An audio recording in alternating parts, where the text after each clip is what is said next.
Good morning, नमस्कार। क्या हाल चाल आप सबों का। हमें उम्मीद है कि आप सभी अच्छे हैं और आप सबों का स्टडी पूरे मन और लगन से हो रही है। जैसे कि विद्यार्थी जी, आप सबको पता है कि आप सबका 19 सितंबर से आपका अर्धवार्षिक परीक्षा होगा, ठीक है। और प्यारे बच्चों, इस परीक्षा को शानदार जबरदस्त बनाने के लिए मैं आपके सामने आ चुका हूं। आप सबों का जो क्लास 12th फिजिक्स है, 12th फिजिक्स का एग्जाम आपका 19 सितंबर से है, उनका सब्जेक्टिव क्वेश्चन लेकर के आया हूं और साथ ही साथ यहां पर उसका क्या कराने वाला हूं, तो मैं उसका फुल रिवीजन कराने वाला हूं, ठीक है। और काफी इंपॉर्टेंट है, आपका एग्जाम 2025 अर्धवार्षिक है और ये इंपॉर्टेंट एग्जाम भी कह सकते हैं, क्योंकि आपको इस एग्जाम से आइडिया लगेगा आपकी तैयारी कितनी है और कितनी अच्छी तैयारी आपको और करनी चाहिए। तो काफी बहुत अच्छा चीजें हैं, आपको सबों को एग्जाम की तैयारी बहुत ही अच्छे ढंग से करना चाहिए। एटलीस्ट ये मान के चलिए कि आप फाइनल एग्जाम दे रहे हैं, इसको आप हल्के में मत लीजिएगा। और एग्जाम में जितनी भी चीजें मैंने आपको पढ़ाया है, अगर आपका थ्योरी बहुत अच्छा से रिवीजन है तो हमको ऐसा नहीं लगता है कि आप एक भी एग्जाम में क्वेश्चन को छोड़कर आएंगे, ठीक है। तो सभी लोग रेडी हो जाइए, तैयार हो जाइए और मुझे बताइए कि ऑडियो वीडियो क्लियर है, सही ढंग से सुन पा रहे, देख पा रहे हैं, कहीं कोई दिक्कत, कहीं कोई परेशानी नहीं। जल्दी से फटाफट आइए और क्लास को कंटिन्यू करते हैं प्यारे बच्चों, क्योंकि सब्जेक्टिव क्वेश्चन है और बहुत क्वेश्चन हम लोग अभी करना है, ठीक है। तो बस फटाफट आ जाइए। और गुड मॉर्निंग सबको, good morning, Radhe Radhe, good morning, है ना। तो जितने भी लोग आ चुके हैं, बस छोटा सा काम करिए, क्लास को क्या कीजिए, अपने दोस्तों के साथ शेयर कर दीजिए। एक बार जल्दी से आप लोग क्लास को शेयर कर दीजिए और तब तक क्लास को आप लोग लाइक कर दीजिए। जो आ चुके हैं ये दो काम, आप एक लाइक कीजिए और एक शेयर करिए। क्लास को कंटिन्यू करते हैं। और अगर आप एग्जाम 19 तारीख को देने जा रहे हैं और फिजिक्स का पेपर है, तो आपके लिए एक ये जो सेशन है, ये जो सीरीज है और ये जो तैयारी है, बहुत इंपॉर्टेंट रामबाण साबित आपको हो सकता है, ठीक है। हालांकि प्यारे बच्चों, रामबाण साबित तो आपका जितनी भी क्लास में मैंने नोट्स पढ़ाया है, उनको अगर आप अच्छे से रिवीजन करके जाते हैं तो वो तो मतलब रामबाण अंतिम प्रहार तांडव जैसा काम करेगा।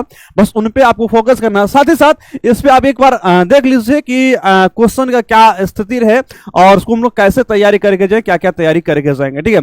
तो मेरे साथ सुनीता है ना, सनी है, राजीव है, सोनी है, अमरजीत है, पवन है ना। चलिए, बीपीएससी एस्पिरेंट है ना, आईएससी स्टूडेंट है, क्या बात है, बीटीएस आर्मी है, भाई अजब अजब नाम सब लोग आ रहा। सोनिका यादव है ना, आईएम है, चलिए निरंजन है, बहुत अच्छा। तो आप सबों को प्यारे बच्चों, मैं कृष्णन आपके दिशा परिवार में स्वागत करता हूं, तहे दिल से अभिनंदन करता हूं। चलिए क्लास को कंटिन्यू करते हैं। विद्यार्थियों से मैं बताना चाहूंगा कि अगर आप मंजिल बैच में नहीं जुड़े हैं तो जल्दी से जुड़ जाइए। 2026 की मंजिल बैच है और जिसमें math, physics, chemistry, biology, Hindi, English, Urdu की तैयारी और साथ बहुत सारे फीचर्स जितनी यहाँ पे लिखा नहीं किया।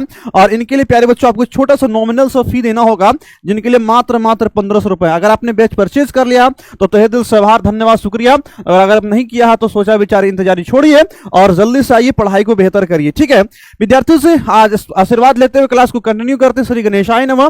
और हम चाहते हैं कि प्रभु आपके है ना एग्जाम को बेहतर से बेहतर है ना, बेहतर से बेहतर जो है आपका एग्जाम जाए और प्रभु की असीम है ना अनुकंपा और कृपा पे बने रहे। प्यारे बच्चों, आज विश्वकर्मा पूजा है, बाबा विश्वकर्मा का भी आशीर्वाद लेना काफी जरूरी है। और आप सबों को जितने भी लोग हैं, आप सबों को हैप्पी विश्वकर्मा पूजा।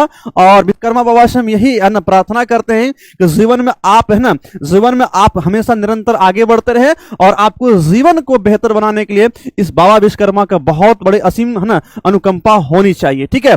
तो चलिए हम क्लास को कंटिन्यू करते हैं। और प्यारे बच्चों, क्लास को कंटिन्यू करने से क्या पहले मैं एक छोटा सा मोटिवेशन आपको देना चाहता हूं, है ना। मोटिवेशन ये है, कहते हैं कि मुश्किलें से कह दो कि उलझा ना करे हमसे, मुश्किलें से कह दो कि उलझा ना करे हमसे, हमें हर हालात में जीने का हुनर आता है ना। तो प्यारे बच्चों, है ना, मुश्किलें आती रहती है जीवन में और जो है ना, तो बस अपने आप में ये लेकर चलिए कि किसी भी प्रकार की मुसीबतें आ जाए, मुश्किलें आ जाए, हमें हर हालात में हो ना मतलब जीने, तो फिर काफी मजे में आपका जीवन क्या होगा, कटेगा। आइए सबसे पहली बात करते हैं हम चैप्टर 1, जिसका नाम विद्युत आवेश तथा क्षेत्र है, इलेक्ट्रिक चार्ज एंड फील्ड्स है प्यारे बच्चों। और इसमें हम लोग सबसे पहले करने वाले सब्जेक्टिव क्वेश्चन, क्योंकि सब्जेक्टिव सेशन आपका चल रहा है, सब्जेक्टिव सीरीज चल रहा है। और इस सब्जेक्टिव सीरीज में प्यारे बच्चों आते हैं सबसे पहला क्वेश्चन लेकर के। प्यारे बच्चों, मैं बताना चाहूंगा कि ये क्वेश्चन, ये जो सीरीज चल रहा है, ठीक है, ये जो सीरीज चल रहा है, आपको हल्के में नहीं लेना। आप ये नहीं भूल जाना कि चलो भाई अर्धवार्षिक परीक्षा तैयारी हो गया तो इस सीजन को भूल जाए, बिल्कुल भी ऐसा गलती आपको नहीं करना। आपका ये एग्जाम में अर्धवार्षिक हो भी जाए, फिर भी इसमें से आपको जो क्वेश्चन पूछा गया है उनको थोड़ा बहुत आप अवॉइड कर सकते हैं, लेकिन जो नहीं पूछा गया उनको भी आप तैयारी करिएगा, ठीक है। तो काफी मजेदार है, मींस की आपको मेन एग्जाम के लिए भी ये सेशन काफी इंपॉर्टेंट है।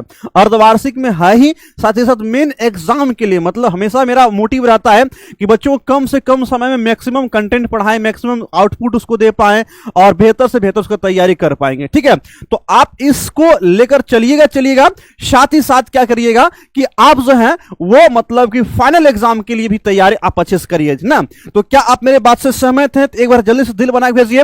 गुरुजी कोई दिक्कत नहीं, अभी तो तैयारी कर ही लेंगे। और साथ ही साथ हमें तो तैयारी क्या, हम तो क्वेश्चन आंसर सीरीज करवा ही चुके हैं, थ्योरी करवा ही चुके हैं, तो हमें नहीं लगता कि आपको कुछ ज्यादा मुझे पढ़ाने की जरूरत है। ठीक है, फिर भी आप लोगों का था कि गुरुजी पढ़ा दीजिए, सेशन करवा दीजिए, तो फिर आपके सामने लेकर के आए हैं। तो आप इसको अभी तैयारी कर ही लीजिए और इसमें जितने भी क्वेश्चन और जितने भी आंसर है इसको आप फाइनल एग्जाम के तौर पर भी देखेंगे, इसको आप हल्के में नहीं लेंगे।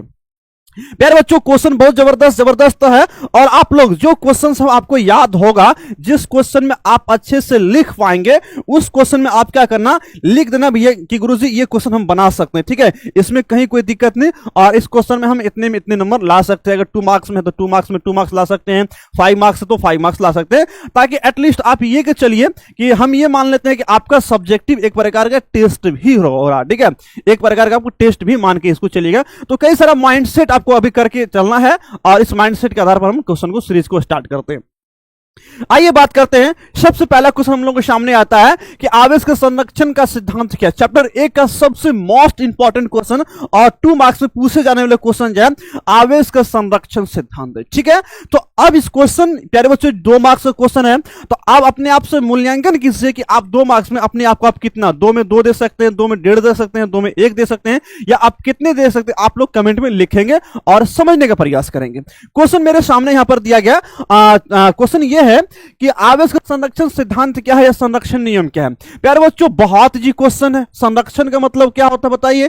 जब भी हमने बताया संरक्षण वर्ड आ जाए, इसका मतलब आपको क्या समझना है, न तो उत्पन्न किया जा सकता है न ही नष्ट किया जा सकता है। इसे सिर्फ क्या किया जा सकता है, बहुत से बहुत गुरुजी एक रूप से या एक पिंड से दूसरे पिंड में ट्रांसफर किया जा सकता है। बहुत अच्छा, 2 में 2 आप लोग दे रहे हैं, बहुत अच्छा, देना भी चाहिए। क्वेश्चन में कोई दम नहीं है, सीक्वेंस वाला क्वेश्चन बहुत मजेदार क्वेश्चन है। इसमें 2 में 2 शब्द का आना चाहिए, इसमें किसी का नंबर नहीं कटना चाहिए, ऑनेस्टली बता रहे। ठीक है, तो आवेश का संरक्षण सिद्धांत क्या है, तो हम कहते हैं आवेश का संरक्षण सिद्धांत कहने का मतलब क्या होता है, जो विलगित निकाय होता है। विलगित निकाय कहने का मतलब क्या था, ऐसा निकाय जिसको किसी से मतलब नहीं और इस निकाय को भी दूसरे निकाय से कोई मतलब नहीं, ऐसा निकाय को विलगित निकाय कहते हैं। इकलौता निकाय को ना विलगित निकाय कहते हैं। कहते हैं किसी विलगित निकाय का जो कुल आवेश होता है वो नियत रहता। नियत कहने का मतलब क्या है, आवेश में किसी भी प्रकार के कोई परिवर्तन न होता है। इसका मतलब हुआ कि आवेश को न तो उत्पन्न किया जा सकता है और न ही नष्ट किया जा सकता है। इसे क्या किया जा सकता है, तो केवल एक पिंड से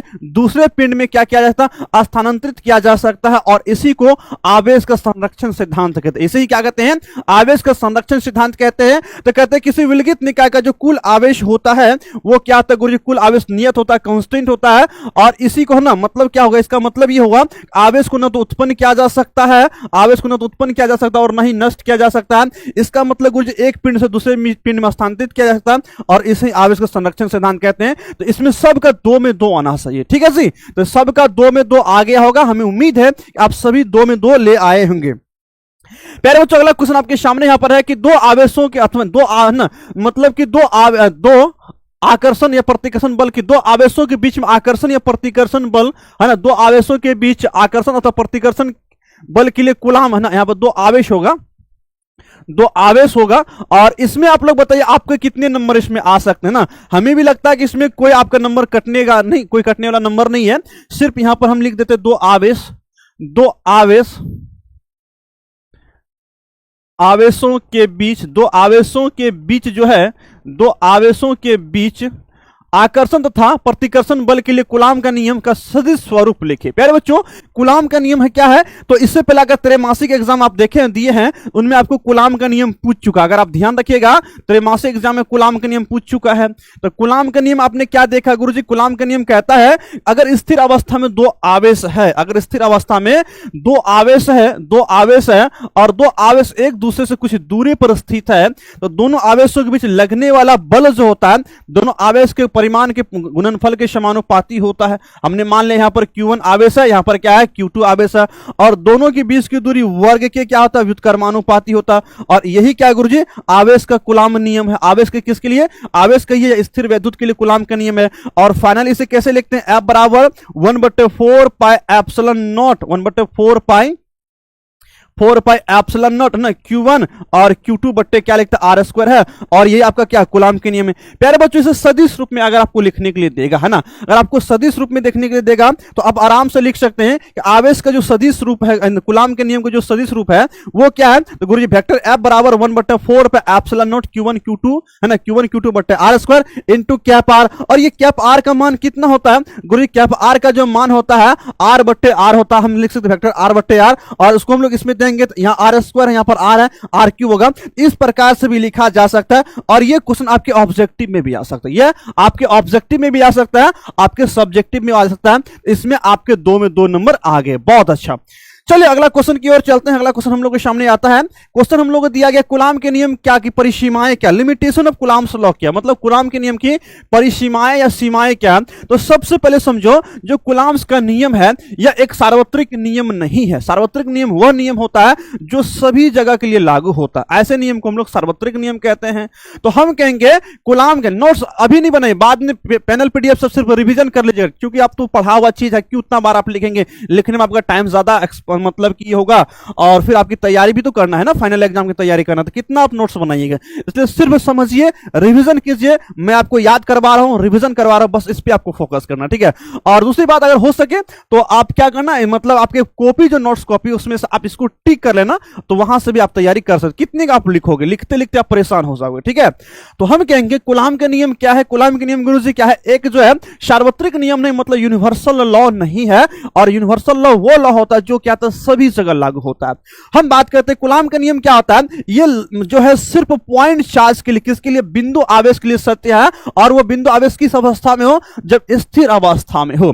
जब आवेश स्थिर अवस्था में हो तो ऐसी स्थिति में कूलाम के नियम लागू होता है। लेकिन अगर आवेश गतिमान अवस्था हो तो वहां पर कूलाम के नियम क्या होता है, लागू नहीं होता। नेक्स्ट बात है कि कूलाम के नियम सिर्फ बिंदु आवेश पर लागू होता है, बड़े और अनियमित आकार के लिए यह लागू नहीं होता। बस इसमें भी 2 में 2 आप कहना चाहिए, तो कम से कम 2 बात आप आराम से लिख सकते हैं। तो कूलाम का नियम सार्वत्रिक नियम नहीं है और स्थिर आवेश के लिए सत्य है, गतिमान आवेश के लिए। ये 2 बात तो आपको कम से कम लिखना होगा। आपके पास क्या है, तो 2 नंबर क्वेश्चन है और 2 लाइन कम से कम आपको लिखना होगा। मजे मजे में आपको 2 नंबर मिल जाएगा, ठीक है। तो यहां पर भी सबको क्या होना चाहिए, 2 नंबर आना चाहिए, हम इस बात का उम्मीद करते हैं। अगला क्वेश्चन हम लोगों के सामने दिया गया है, कहता है किसी माध्यम के परावैद्युतांक का परिभाषा दीजिए। किसी माध्यम का परावैद्युतांक जो होता है उसकी परिभाषा दीजिए। प्यारे बच्चों क्या है परावैद्युतांक को हम लोग सबसे पहले समझो, ये के से सूचित करते हैं, किससे, के से सूचित करते हैं। और हम इसको कैसे लिख सकते हैं, और गुरु इसको लिख सकते हैं एप्सिलॉन बटे एप्सिलॉन नॉट। एप्सिलॉन क्या है, तो गुरु किसी माध्यम का विद्युतशीलता, और एप्सिलॉन नॉट क्या है, गुरु एप्सिलॉन नॉट जो मतलब है ना कहेंगे निर्वात की विद्युतशीलता। तो किसी माध्यम की विद्युतशीलता और निर्वात की विद्युतशीलता के अनुपात को तो परावैद्युतांक कहते हैं। सिंपल सी बातें, हम क्या कहेंगे, किसी माध्यम की निरपेक्ष विद्युतशीलता तथा वायु निर्वात की विद्युतशीलता के अनुपात को माध्यम का परावैद्युतांक या सापेक्ष विद्युतशीलता भी कहा जाता। और इसका फॉर्मूला क्या था, के इक्वल टू एप्सिलॉन बटे एप्सिलॉन नॉट, बस हो गया है ना। इसमें भी आपके 2 में 2 नंबर आना चाहिए। बस खाली इस फॉर्मूला का अगर याद रख लेते हैं, इस फॉर्मूला को डिफाइन कर लेते हैं, आराम से इस क्वेश्चन को आप डिफाइन कर देंगे, ठीक है जी, कोई दिक्कत नहीं गुरुजी, आ सकता है। चलिए आइए हम अगला क्वेश्चन की ओर चलते हैं। अगला क्वेश्चन हम लोग को सामने दिया गया है, कहता है कि मुक्त आकाश की विद्युतशीलता का मात्रक एवं विमान लिखें। मुक्त आकाश की विद्युतशीलता और है ना मात्रक लिखें। तो सबसे पहले समझिए जो मुक्त आकाश की विद्युतशीलता उसको किससे सूचित किया जाता है, गुरुजी मुक्त आकाश की विद्युतशीलता को एप्सिलॉन नॉट से सूचित किया जाता है। किससे, एप्सिलॉन नॉट से सूचित किया जाता है। और इसका एक है ना एक एग्जाम, एक तो आपको ये सब्जेक्टिव क्वेश्चन है ही, साथ ही साथ आपके ऑब्जेक्टिव में क्वेश्चन पूछा जाता है। गुरुजी इसके मात्रक की बात करते हैं, एक ट्रेंडिंग मात्रक इसका सबको पता है गुरुजी, फैराडे प्रति मीटर। क्या है, फैराडे प्रति मीटर एक मात्रक। इसके अलावा एक मात्रक और होता है, कूलाम स्क्वायर प्रति न्यूटन प्रति मीटर स्क्वायर होता है। क्या होता है, कूलाम स्क्वायर प्रति न्यूटन प्रति मीटर स्क्वायर होता है। कूलाम स्क्वायर प्रति न्यूटन प्रति मीटर स्क्वायर होता है। गुरुजी हम लोग फैराडे प्रति मीटर के रूप में भी लिख सकते हैं ना, फैराडे प्रति मीटर के रूप में लिख सकते हैं। अगर विमा की बात किया जाए तो m पे पावर -1, l पे पावर -3 और t पे पावर 4 और a पे पावर कितना गुरुजी 2 होता है। और इसका क्या हो गया, विमा हो गया। बस ये भी आपको आराम से से हमको यहाँ पर आपके देखिए ये आपका सब्जेक्टिव तो है ही, साथ ही एक ऑब्जेक्टिव, दो ऑब्जेक्टिव, तीन ऑब्जेक्टिव और चार ऑब्जेक्टिव, चार ऑब्जेक्टिव क्वेश्चन इसमें आपका बनेगा, ठीक है, चार ऑब्जेक्टिव। इसलिए ये क्वेश्चन अगर आप सब्जेक्टिव में ना पूछे तो आप ये मान के चलिए ऑब्जेक्टिव में यहां से एक न एक ऑब्जेक्टिव आपका बनेगा। इसलिए मैं बार बार कहता हूं आप तैयारी ऐसे तरीके से सीख एक तीर दो निशान हो जाए, ठीक है। तो हम कहेंगे इसका अगर मान की बात किया जाए गुरुजी 8.854 गुना 10⁻12 कूलम स्क्वायर प्रति न्यूटन प्रति मीटर स्क्वायर होता है। तो ये इसका कहानी खत्म हो गया। चलिए अगला क्वेश्चन की ओर चलते हैं। अगला क्वेश्चन हम लोग को सामने दिया गया है, कहता है किसी बिंदु पर विद्युत क्षेत्र की तीव्रता से क्या समझते हैं ना। विद्युत क्षेत्र की तीव्रता से आप क्या समझते हैं? सिंपल सी बातें हैं गुरुजी, विद्युत क्षेत्र की तीव्रता है, या कहता है एक विद्युत क्षेत्र की तीव्रता से आप क्या समझते हैं, एक ही बात हो गया। तो विद्युत क्षेत्र तीव्रता क्या होता है सबसे पहले समझिए। इसका फॉर्मूला आप देखिए, इसको हम लोग रिप्रेजेंट करते हैं किससे? इसे रिप्रेजेंट करते हैं गुरुजी फैक्टर ई से। किससे? फैक्टर ई से। और factor E equal to formula क्या होता है? फैक्टर एफ बट्टे क्यू नोट होता है। क्या था? फैक्टर एफ बट्टे क्यू नोट। अब यहां पर क्या है गुरुजी, ये जो क्यू नोट है ये क्या है? इसको एकांक धनावेश कहते हैं। क्या कहते हैं? एकांक धनावेश कहते हैं। और एकांक धनावेश पे क्या होता है? जब विद्युत क्षेत्र में किसी एकांक धनावेश पर बल लगता है, सुनना मेरी बातों को, जब विद्युत क्षेत्र में किसी एकांक धनावेश पर क्या होता है गुरुजी? बल लगता है, तो एकांक धनावेश पर लगने वाला बल और इस एकांक धनावेश के अनुपात को ही क्या कहते हैं? विद्युत क्षेत्र की तीव्रता कहते हैं। क्या कहते हैं? विद्युत क्षेत्र की तीव्रता कहते हैं। विद्युत क्षेत्र की क्या कहते हैं? क्षेत्र की तीव्रता कहते हैं गुरुजी। और ये बहुत है ना, खाली फॉर्मूला 2 नंबरिया क्वेश्चन को आप कैसे याद रखिएगा? खाली आप फॉर्मूला याद रखिएगा ना, और फॉर्मूला को आप डिफाइन कर दे, 2 नंबरिया क्वेश्चन आपका बन गया, उससे आपका ऑब्जेक्टिव बन जाएगा। बस ऐसे आपको याद रखना है। तो हम कहेंगे जो विद्युत क्षेत्र की तीव्रता है वो क्या है? तो प्यारे बच्चों 2 नंबरिया क्वेश्चन की अगर बात किया जाए तो कहते हैं विद्युत क्षेत्र में किसी बिंदु पर एकांक परीक्षण बिंदु आवेश पर कार्य करने वाला बल है ना, विद्युत बल हो गया। और बिंदु आवेश की ना को हम लोग विद्युत क्षेत्र की तीव्रता कहते हैं। तो ई इक्वल टू फैक्टर एफ बट्टे क्यू नोट कहेंगे। और अगर आवेश बहुत छोटा तो लिमिट लगाते हैं, है ना। और अगर से पूछा जाए मात्रक क्या पूछा जाए तो गुरुजी मात्रक क्या होगा? सिंपल सी बात है विद्यार्थी जी, यहां पर देखिए बल का मात्रक क्या है गुरुजी? बल का जो मात्रक है वो न्यूटन। बल का मात्रक क्या होगा? बल का मात्रक गुरुजी न्यूटन होगा, न्यूटन होगा। और यहां पर आवेश कूलम तो मतलब न्यूटन प्रति कूलम, न्यूटन प्रति कूलम है ना, न्यूटन प्रति कूलम इसका क्या हो गया? मात्रक हो गया। आराम से आप बना सकते हैं। तो हम कहेंगे इसका मात्रक अगर पूछा जाए तो गुरुजी न्यूटन प्रति कूलम होता है, और इसे वोल्ट प्रति मीटर भी कहा जाता है। तो आराम से 2 में 2 नंबर सबको आ जाना चाहिए। बस एक फॉर्मूला अगर आप याद रखेंगे तो 2 में 2 नंबर आपका क्या होगा? आराम से आ जाएगा। चलिए अगला क्वेश्चन की ओर चलते हैं। अगला क्वेश्चन हम लोग के सामने क्या आता है? क्वेश्चन हम लोग को सामने आता है कि विद्युत क्षेत्र रेखाएं क्या है, इनके 2 गुण को उल्लेख करें। विद्युत क्षेत्र रेखाएं क्या है? सिंपल सी बात है गुरुजी, विद्युत क्षेत्र को किसी काल्पनिक रेखा के द्वारा जब प्रदर्शित करते हैं या चित्रीय निरूपण करते हैं उसी को विद्युत क्षेत्र रेखा कहते हैं। आराम से कहेंगे विद्युत क्षेत्र रेखा क्या है? तो गुरुजी विद्युत क्षेत्र को जब चित्र के द्वारा निरूपित करते हैं, पिक्टोरियल रिप्रेजेंटेशन कहते हैं, इसी को हम इलेक्ट्रिक फील्ड लाइंस यानी विद्युत क्षेत्र रेखा कहते हैं। सिंपल सी बात है, ज्यादा कुछ आपको याद करने की जरूरत नहीं है। हम जैसे जैसे बोल रहे हैं उस शब्दों पे ध्यान दीजिएगा, आप आराम से एग्जाम में बनाकर लिखिएगा, नंबर नहीं कटेगा तो नहीं कटेगा। ये आपके बोर्ड एग्जाम में भी आपको मतलब कि ये निंजा टेक्निक काम आएगा, और अभी भी है ना। क्रैश कोर्स कब आएगा प्यारे बच्चों? क्रैश कोर्स जो है आपका बहुत जल्दी आने वाला, ठीक है। एटलीस्ट हमको लगता है कि इस महीना के लास्ट में आपका क्रैश कोर्स आ जाएगा, ठीक है। क्रैश कोर्स आपका आ जाएगा, टेंशन लेने की जरूरत नहीं है, ठीक है। तो हम किसकी बात करते हैं गुरुजी? हम बात करते हैं किसकी? विद्युत क्षेत्र रेखाएं क्या है इसकी बात करते हैं। तो विद्युत क्षेत्र रेखाएं क्या था? हम कहेंगे विद्युत क्षेत्र में खींचा गया काल्पनिक और सरल निष्कोण वक्र होता है, जिस पर पृथक्कृत मतलब अकेला या एकांक है, एकांक धनावेश गति करता है, उसे विद्युत क्षेत्र रेखा कहते हैं। यह सिंपल बात समझिए, अगर आपको उतना नहीं लिखना है आप सीधा समझिए विद्युत क्षेत्र रेखा का मतलब क्या होता है। विद्युत क्षेत्र रेखा का मतलब क्या होता है? सीधा समझिए विद्युत क्षेत्र रेखा का मतलब हो गया विद्युत क्षेत्र का चित्रीय निरूपण। क्या कहेंगे? विद्युत क्षेत्र का क्या कहिए? विद्युत क्षेत्र का चित्रीय निरूपण जो है, विद्युत क्षेत्र का चित्रीय निरूपण को ही क्या कहते हैं? विद्युत क्षेत्र रेखा कहते हैं। बस इतना आप याद रखें, ठीक है। चित्रीय निरूपण जो है, चित्रीय निरूपण को ही क्या कहेंगे? इसे ही विद्युत क्षेत्र रेखा कहते हैं। बस ये बात आप ध्यान रखिए, विद्युत क्षेत्र के चित्रीय निरूपण को क्या कहते हैं? विद्युत क्षेत्र रेखा कहते हैं। और इसी को अगर आप घुमा फिरा कर लिखना चाहते हैं तो आराम से आप इसे लिख दीजिए, कोई दिक्कत नहीं, आराम से बन जाएगा, ठीक है जी। तो बात करते हैं किसकी? हम बात करते हैं इसकी 2 गुण की बात करते हैं। तो सबसे पहली बात है, अगर विद्युत क्षेत्र रेखा क्या है गुरुजी? अगर विद्युत क्षेत्र रेखा पॉजिटिव चार्ज से है ना, हम कहेंगे विद्युत क्षेत्र रेखा जो होता है वो पॉजिटिव चार्ज से स्टार्ट होता है और निगेटिव चार्ज पर क्या होता है गुरुजी? एंड हो जाता है। क्या होता है? Start from positive and on negative, है ना। Start from positive and on negative, positive से स्टार्ट होता है और नेगेटिव पे क्या होता है जाकर के खत्म हो जाता है। ये विद्युत क्षेत्र रेखा के हम गुण कह सकते हैं। दूसरी बात कह सकते हैं कि अगर विद्युत क्षेत्र रेखा एकांक एकल धनावेश उत्पन्न हुआ है, अगर मान लें कि चलिए कि अगर विद्युत क्षेत्र रेखा positive charge, single positive charge से स्टार्ट हुआ, तो सिंगल चार्ज पॉजिटिव से स्टार्ट होगा और ये अनंत पर जाके खत्म होगा। क्या होगा? अनंत पर जाके खत्म होगा। पता नहीं अनंत कहां होगा ना। अगर सिंगल पॉजिटिव चार्ज से विद्युत क्षेत्र रेखा स्टार्ट हुआ तो अनंत पर जाकर खत्म हो जाएगा। दूसरी बात कहते हैं, अगर विद्युत क्षेत्र रेखा अनंत से आता, अगर ऋणावेश है तो अनंत से आकर ऋणावेश पर खत्म होता, अनंत से आकर क्या होता है? ऋणावेश पे आके खत्म हो जाएगा। कब? जब निगेटिव रहेगा तब। बस यही कहानी आपको याद रखना है, ठीक है? तो याद हो जाएगा। तो क्या अपने आप में आप कितना नंबर देना चाहेंगे? जल्दी से मुझे बताइए। ये जो आपके पास क्वेश्चन है, ये अगर दो मार्क्स का क्वेश्चन, अपने आप में आप कितना मार्क्स दीजिएगा? जल्दी से मुझे बताइए। क्या इस क्वेश्चन को आप लोग लिख कर आएंगे, छोड़ कर आएंगे? जल्दी से मुझे बताइए।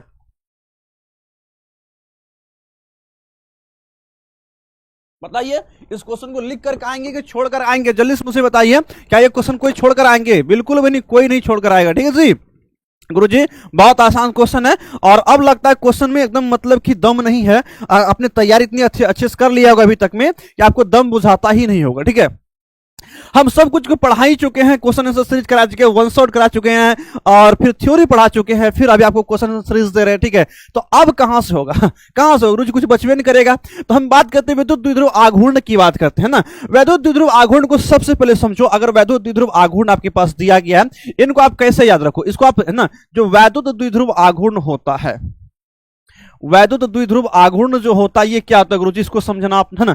वैद्युत द्विध्रुव आघूर्ण जो होता है, इसको गुरुजी हम लोग रिप्रेजेंट करते हैं पी से। किससे? पी से। और P equal to Q into 2L होता है। क्या होता है? Q इंटू 2L होता है। अब ये Q क्या है गुरु? Q जो ये आवेश है, सबको पता है। ऐसा कौन सा इंसान है जिसको अभी तक नहीं पता है Q का मतलब आवेश होता है? ऐसा हो सकता है? ऐसा बिल्कुल भी नहीं हो सकता। 2L क्या है? तो द्विध्रुव की लंबाई है। क्या है? द्विध्रुव की लंबाई है। द्विध्रुव की क्या गुरु से? लंबाई है ना। द्विध्रुव की क्या है? लंबाई है। तो अब यहां पर क्या है? हम कहेंगे किसी एक आवेश का परिमाण, किसी एक आवेश का परिमाण, बिल्कुल बिल्कुल बिल्कुल क्रैश कोर्स होगा भाई, क्रैश कोर्स होगा, टेंशन लेने की कोई जरूरत नहीं है। और क्रैश कोर्स इधर इसी महीने के लास्ट तक में आपका क्रैश कोर्स लॉन्च हो जाने की संभावनाएं हैं। ठीक है, तो कहेंगे ये आवेश है। यहां पर क्या गुरुजी? आवेश है। और आवेश, किसी एक आवेश का परिमाण की बात करते हैं, किसी एक आवेश का परिमाण और द्विध्रुव की लंबाई, और दोनों को गुना करें गुरुजी। क्या करें? गुना करें तो हमको क्या मिल रहा गुरुजी? हमें P मिल रहा। इसका मतलब वैद्युत द्विध्रुव आघूर्ण क्या है? तो किसी एक आवेश का परिमाण, वैद्युत द्विध्रुव के किसी एक आवेश का परिमाण और दोनों आवेशों के बीच की दूरी के गुणनफल को हम लोग वैद्युत द्विध्रुव आघूर्ण कहते हैं। क्या कहते हैं? वैद्युत द्विध्रुव आघूर्ण कहते हैं। हम लोग सूचित करते हैं P से, और P equal to Q into 2L हो गया। तो देख लीजिए, कहते हैं कि वैद्युत द्विध्रुव, है ना, कहते हैं कि वैद्युत द्विध्रुव आघूर्ण जो होता है, किसी एक आवेश तथा उन दोनों आवेशों के बीच की दूरी के गुणनफल को हम लोग वैद्युत द्विध्रुव आघूर्ण कहते हैं। और इसका फॉर्मूला Q इंटू 2L होता है। अगर इसका मात्रक की बात कर लिया जाए, आवेश का मात्रक कूलम और 2L मतलब लंबा, इसका मतलब मीटर, तो हम कहेंगे कूलाम प्रति में, है ना, कूलाम मीटर कहेंगे। इसका मात्रक हमें क्या मिलेगा गुरुजी? कूलाम मीटर मिलेगा। कहानी खत्म। चलिए टाटा बाय बाय। इस क्वेश्चन को करते हैं। अगला क्वेश्चन हम लोग के पास है कि आवेश का आयतन घनत्व से आप क्या समझते हैं? प्यारे बच्चों, आयतन घनत्व हो, चाहे रेखीय घनत्व हो या पृष्ठीय घनत्व हो, आवेश का आयतन घनत्व दिया गया तो सिंपल सी बात है, इसको रिप्रेजेंट क्या करते हैं गुरुजी? इसको रिप्रेजेंट करते हैं हम लोग, आवेश के जो आयतन घनत्व, उसको रिप्रेजेंट सूचित करते हैं रो से। रो से, और रो इक्वल टू क्या होता है गुरुजी? रो इक्वल टू हम लोग जानते हैं डीवी बट्टे डी क्यू। क्या था? डीवी बट्टे क्या कहेंगे गुरुजी? डी क्यू होता। अब डीवी बट्टे डी क्यू क्या है? तो हम सिंपल सी बात कह सकते हैं, हम प्रति एकांक आयतन में जो आवेश है, प्रति एकांक आयतन में जो आवेश है, इसको आप कैसे कह सकते हो? इसको आप कह सकते हो रो इक्वल टू, आप इसे लिख सकते हो कैसे? तो लिख सकते हो आप ऐसे, है ना, मतलब कि डीवी अपन इसको लिख सकते हो डी क्यू लिख सकते हो। अब ये डी क्यू क्या है? तो हम कहेंगे गुरुजी डी मतलब ये जो प्रति, इसको आप क्या बोलते हो? इसको प्रति एकांक बोलते हो, है ना। इसे आप जो लाइन दिया गया, इस लाइन को क्या बोलते हो? प्रति एकांक बोलते हो, प्रति एकांक बोलते हो। और डी क्यू क्या गुरुजी? आवेश है। तो और उसके बाद, है ना, और डी भी क्या है? तो गुरुजी आयतन है। ये क्या? आयतन है। तो सिंपल सी बात कहेंगे, हम कहेंगे प्रति एकांक, हम कहेंगे क्या बोलेंगे? हम बोलेंगे प्रति एकांक, है ना, प्रति एकांक आयतन में जो आवेश है, उसी को हम लोग क्या कहेंगे? उसी को हम लोग आवेश का क्या कहेंगे? आयतन घनत्व कहेंगे। क्या कहेंगे? आयतन घनत्व कहेंगे। तो हमारे पास सवाल क्या दिया गया है? हमारे पास सवाल दिया आवेश का आयतन घनत्व। हम कहेंगे जब कोई आवेश क्या होता है, किसी आयतन में एक समान रूप से वितरित होता है, तो आयतन में, एकांक आयतन में, ध्यान रखना, एकांक आयतन में उपस्थित आवेश को आयतन का आवेश घनत्व कहते हैं। सिंपल सी बातें हैं। हम क्या कहेंगे, हम कहेंगे इसका जो फॉर्मूला होता है रो इक्वल टू क्या था, डीबी बटे डी क्यू। अगर प्यारे बच्चों इसका मात्रक पूछ दिया जाए, इसका मात्रक गुरुजी आवेश का मात्रक कूलाम होगा और आयतन का मतलब मीटर होगा, तो कूलाम प्रति मीटर क्या है, क्यूब है ना, कूलाम प्रति मीटर क्यूब कहेंगे। ये हमको निकल गया इसका, है ना। अगर विमीय सूत्र पूछेगा तो आराम से हम लोग विमीय सूत्र भी लिख सकते हैं, m0 l पे पावर -1 और 80 लिख सकते हैं। तो ये क्वेश्चन आपका बन जाना चाहिए। आइए अगला क्वेश्चन की बात करते हैं। अगला क्वेश्चन हम लोग के सामने दिया गया, जो विद्युत फ्लक्स क्या है, इलेक्ट्रिक फ्लक्स क्या है ना, इलेक्ट्रिक फ्लक्स क्या है, और फिर इसका एसआई मात्रक या विमा को लेके क्वेश्चन ऐसा पूछा जा सकता है। या इस क्वेश्चन को पूछने का तरीका दूसरा सा हो सकता है कि विद्युत क्षेत्र में फ्लक्स से आप क्या समझते हैं, वही फ्लक्स का ही बात पूछा जा रहा है, या किसी सतह पर विद्युत फ्लक्स की परिभाषा दे, एक ही बात है। मतलब क्वेश्चन का तरीका फ्लक्स पूछा जा रहा है और फ्लक्स पूछने के बाद इसका तरीका अलग अलग हो गया। अब सिंपल सी बातें हैं, हमको सब पता है, आप सबको पता है गुरुजी, अगर यहां पर विद्युत क्षेत्र है, अगर कोई पृष्ठ मान लेते हैं, कोई पृष्ठ डालते हैं और पृष्ठ से अगर विद्युत क्षेत्र रेखाएं क्या होती है, लंबवत गुजर जाती है, क्या होती है, लंबवत गुजर जाती है, तो किसी पृष्ठ से लंबवत गुजरने वाले विद्युत क्षेत्र रेखाओं को तो हम लोग क्या कहते हैं, रेखाओं की संख्या को ही तो विद्युत फ्लक्स कहते हैं। क्या कहेंगे, किसी पृष्ठ से लंबवत गुजरने वाले विद्युत क्षेत्र रेखाओं की संख्या को ही क्या कहते हैं, विद्युत फ्लक्स कहते हैं। सिंपल सी बात है गुरुजी, क्या फ्लक्स क्या है, तो सिंपल सी बात है, फ्लक्स का मतलब क्या होता है गुरुजी, विद्युत फ्लक्स का मतलब ये हुआ, हम कहेंगे अगर विद्युत फ्लक्स की बात पूछा जाए हमसे, तो हम कहेंगे विद्युत फ्लक्स का मतलब क्या हुआ गुरु, विद्युत फ्लक्स का मतलब हो गया विद्युत क्षेत्र रेखाओं की संख्या। कहेंगे विद्युत क्षेत्र रेखाओं की संख्या, ध्यान रखना, विद्युत क्षेत्र रेखाओं की क्या हो गया, number of electric field lines हो गया, विद्युत क्षेत्र रेखाओं की क्या हो गया, संख्या हो गया। अब ये संख्या कब होगा, कब, जब क्या होगा, जब किसी पृष्ठ से लंबवत गुजरता, तब जब क्या होगा, जब किसी पृष्ठ से, जब किसी पृष्ठ से, जब किसी सरफेस से, पृष्ठ से लंबवत गुजरता है, लंबवत गुजरता, क्या कहेंगे, जब किसी पृष्ठ से लंबवत गुजरता है, ऐसे कंडीशंस में, ऐसे स्थिति में जो विद्युत क्षेत्र रेखाएं होती है उसी हम लोग क्या कहते हैं, उसी हम लोग विद्युत फ्लक्स कहते हैं। क्या कहते हैं, उसे विद्युत फ्लक्स कहते हैं। क्लियर है जी, है ना, क्या है क्लियर हुआ, जल्दी से मुझे बताइए,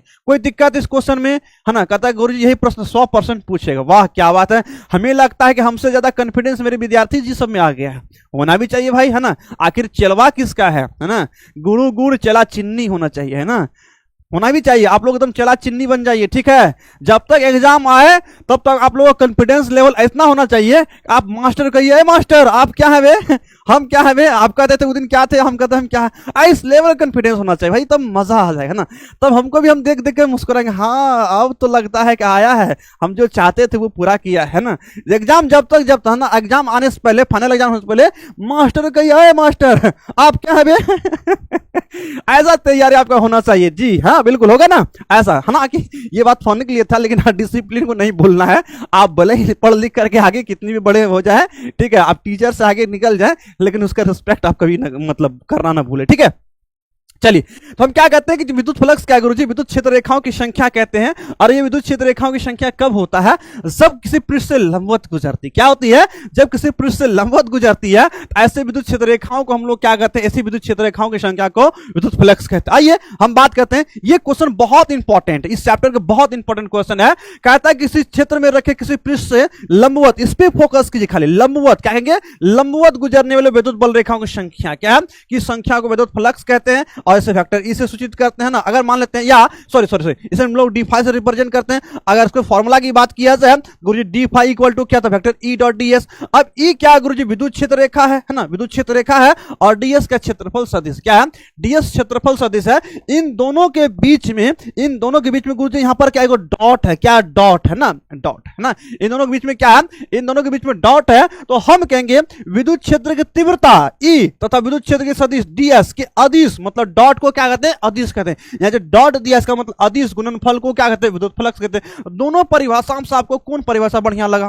पहला के दूसरा, दोनों याद कर सकते हैं। अगर ई परिभाषा याद रख लेते हैं तो आपका सब्जेक्टिव क्वेश्चन के साथ साथ ऑब्जेक्टिव भी बन जाएगा, ठीक है, ऑब्जेक्टिव भी बन जाएगा। और इसको डी फाई इक्वल टू हम लोग E D S cos theta भी लिख सकेंगे, डॉट प्रोडक्ट हम लोग इसको लिख सकते हैं। अब प्यारे बच्चों से मात्रक पूछा गया है और इसका विमीय सूत्र पूछा गया, आराम से बना सकते हैं मात्रक और विमीय सूत्र। हाँ, विद्युत द्विध्रुव आघूर्ण का फॉर्मूला आपको गलत नजर आ रहा है भाई, यहाँ पे एक बच्चों के कहना क्या, P equal to Q into 12, Q into 12 आपको दिया गया, यहाँ पर P equal to Q into 12 दिया गया। आप 2a कहेंगे या 2d कहेंगे या सिर्फ d कहेंगे, यही कहेंगे, हमको पता है आप यही कहेंगे, ठीक है, आप सही है, हमको पता है कि आप यही कहेंगे, ठीक है। ये या आप 2a कहेंगे या उसको मतलब क्यों 2d कहेंगे या 2d कहेंगे 2 या 2r कहेंगे 2l कहेंगे, यही सब कहेंगे, आपको पता है ना। इसके अलावा और कुछ आप नहीं कह सकते हैं, ठीक है जी, हमको पता है कि आप क्या कहने वाले हैं।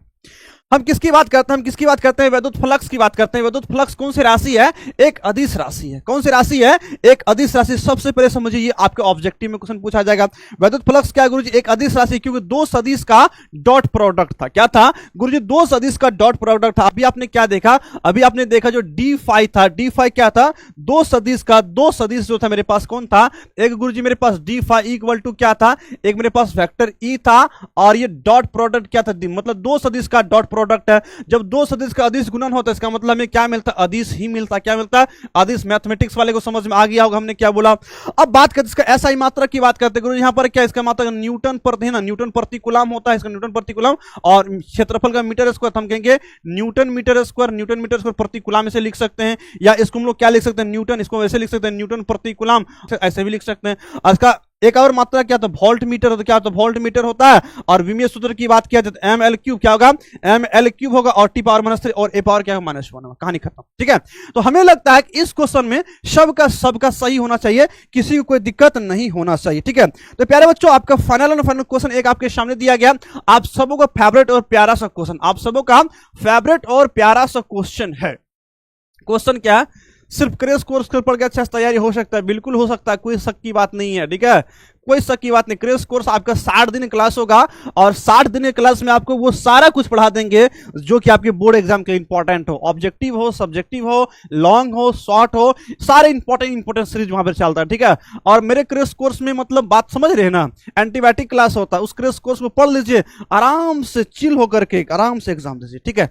तो हम किसकी बात करते हैं, हम लोग बात करते हैं स्थिर वैद्युत में गॉस प्रमेय की बात करते हैं। गॉस प्रमेय क्या है गुरुजी, कुछ नहीं गुरुजी, बहुत सिंपल सी बात है। गॉस प्रमेय को आपको याद रखने के लिए क्या है, सिर्फ फॉर्मूला याद रखिए। इस सब क्वेश्चन में खाली फॉर्मूला याद रखते हैं ना, हम इसलिए फॉर्मूला सीरीज आपको देते हैं, ताकि मेरे बच्चे फॉर्मूला सीरीज को पकड़ करके अच्छे से अच्छे क्वेश्चन को सॉल्व करें 2 नंबरिया में। तो फाई इक्वल टू क्या होता है गुरुजी, क्यू बट्टे, है ना, इसको लिखेंगे 1/एप्सिलॉन, है ना, इसको कह सकते हैं या क्यू गुना 1/एप्सिलॉन। इसको ऐसे तोड़ दीजिए, इसको इस प्रकार से तोड़िए, है ना, मतलब गॉस प्रमेय का फॉर्मूला हो गया है। हम कहेंगे जो निर्वात है, यहां पर निर्वात की बात किया जाए, निर्वात में किसी बंद पृष्ठ से जो गुजरने वाला नेट विद्युत फ्लक्स है, मतलब फाई ई की बात किया जा रहा है। किसकी बात किया जा रहा है, जो फाई ई होता है, ये क्या होता है गुरुजी, ये जो होता है पृष्ठ के भीतर जो आवेश होता है, आवेश का 1/एप्सिलॉन गुणनफल के क्या गुना के बराबर होता है। हम क्या कहेंगे, गुना के बराबर होता है, सिंपल सी बात कहेंगे। जो मेरे पास फ्लक्स होता है, इलेक्ट्रिक फ्लक्स होता है, वो क्या होता है, इलेक्ट्रिक फ्लक्स, अगर गॉस के नियम की बात करते हैं, इलेक्ट्रिक फ्लक्स जो होता है वो हम क्या कहेंगे, आवेश के, किसके, आवेश के 1/एप्सिलॉन गुना के क्या होता है, बराबर होता है या गुना होता है। इसी को हम लोग क्या कहते हैं, विद्युत फ्लक्स कहते हैं, या इसी को हम लोग गॉस का नियम कहते हैं। तो गॉस का नियम आपके पास क्या कहता है, कहता है कि किसी निर्वात में किसी बंद पृष्ठ से गुजरने वाला जो नेट विद्युत फ्लक्स फाई होता है, पृष्ठ के भीतर उपस्थित आवेश Q का 1/एप्सिलॉन गुना होता है। एक Q का क्या होता है, 1/एप्सिलॉन गुना होता है।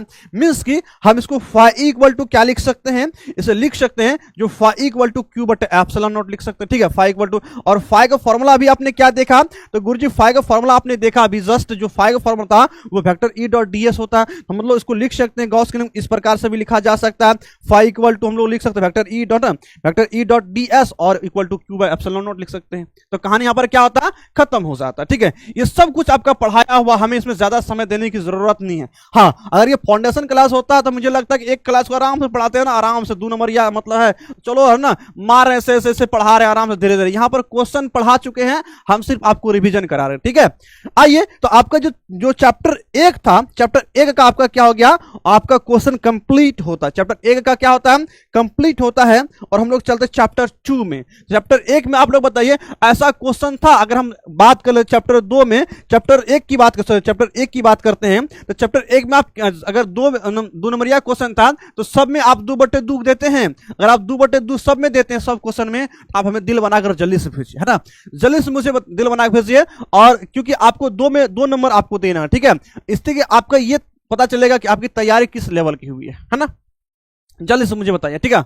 हाँ, 4 है ना, चैप्टर 4 का वन शॉट बिल्कुल होगा, तो आप आराम से करेंगे तब ना, कोई एक सेशन करेंगे, आपको थ्योरी क्लास है, वन शॉट है, सब कुछ होगा ना। सिर्फ हम ही अगर मेरा फिजिक्स पेपर पढ़ाना होता है तो पूरा पूरा दिन पढ़ाते हैं आपको फिजिक्स के साथ साथ आप केमिस्ट्री पढ़ते हैं, बायोलॉजी पढ़ते हैं, हिंदी पढ़ते हैं, इंग्लिश पढ़ते हैं, मैथमेटिक्स होता है, तो सब कुछ को अरेंज करके लेके चलना पड़ेगा बाबू, है ना। चलिए बहुत वेरी गुड, चलिए बहुत अच्छा है ना।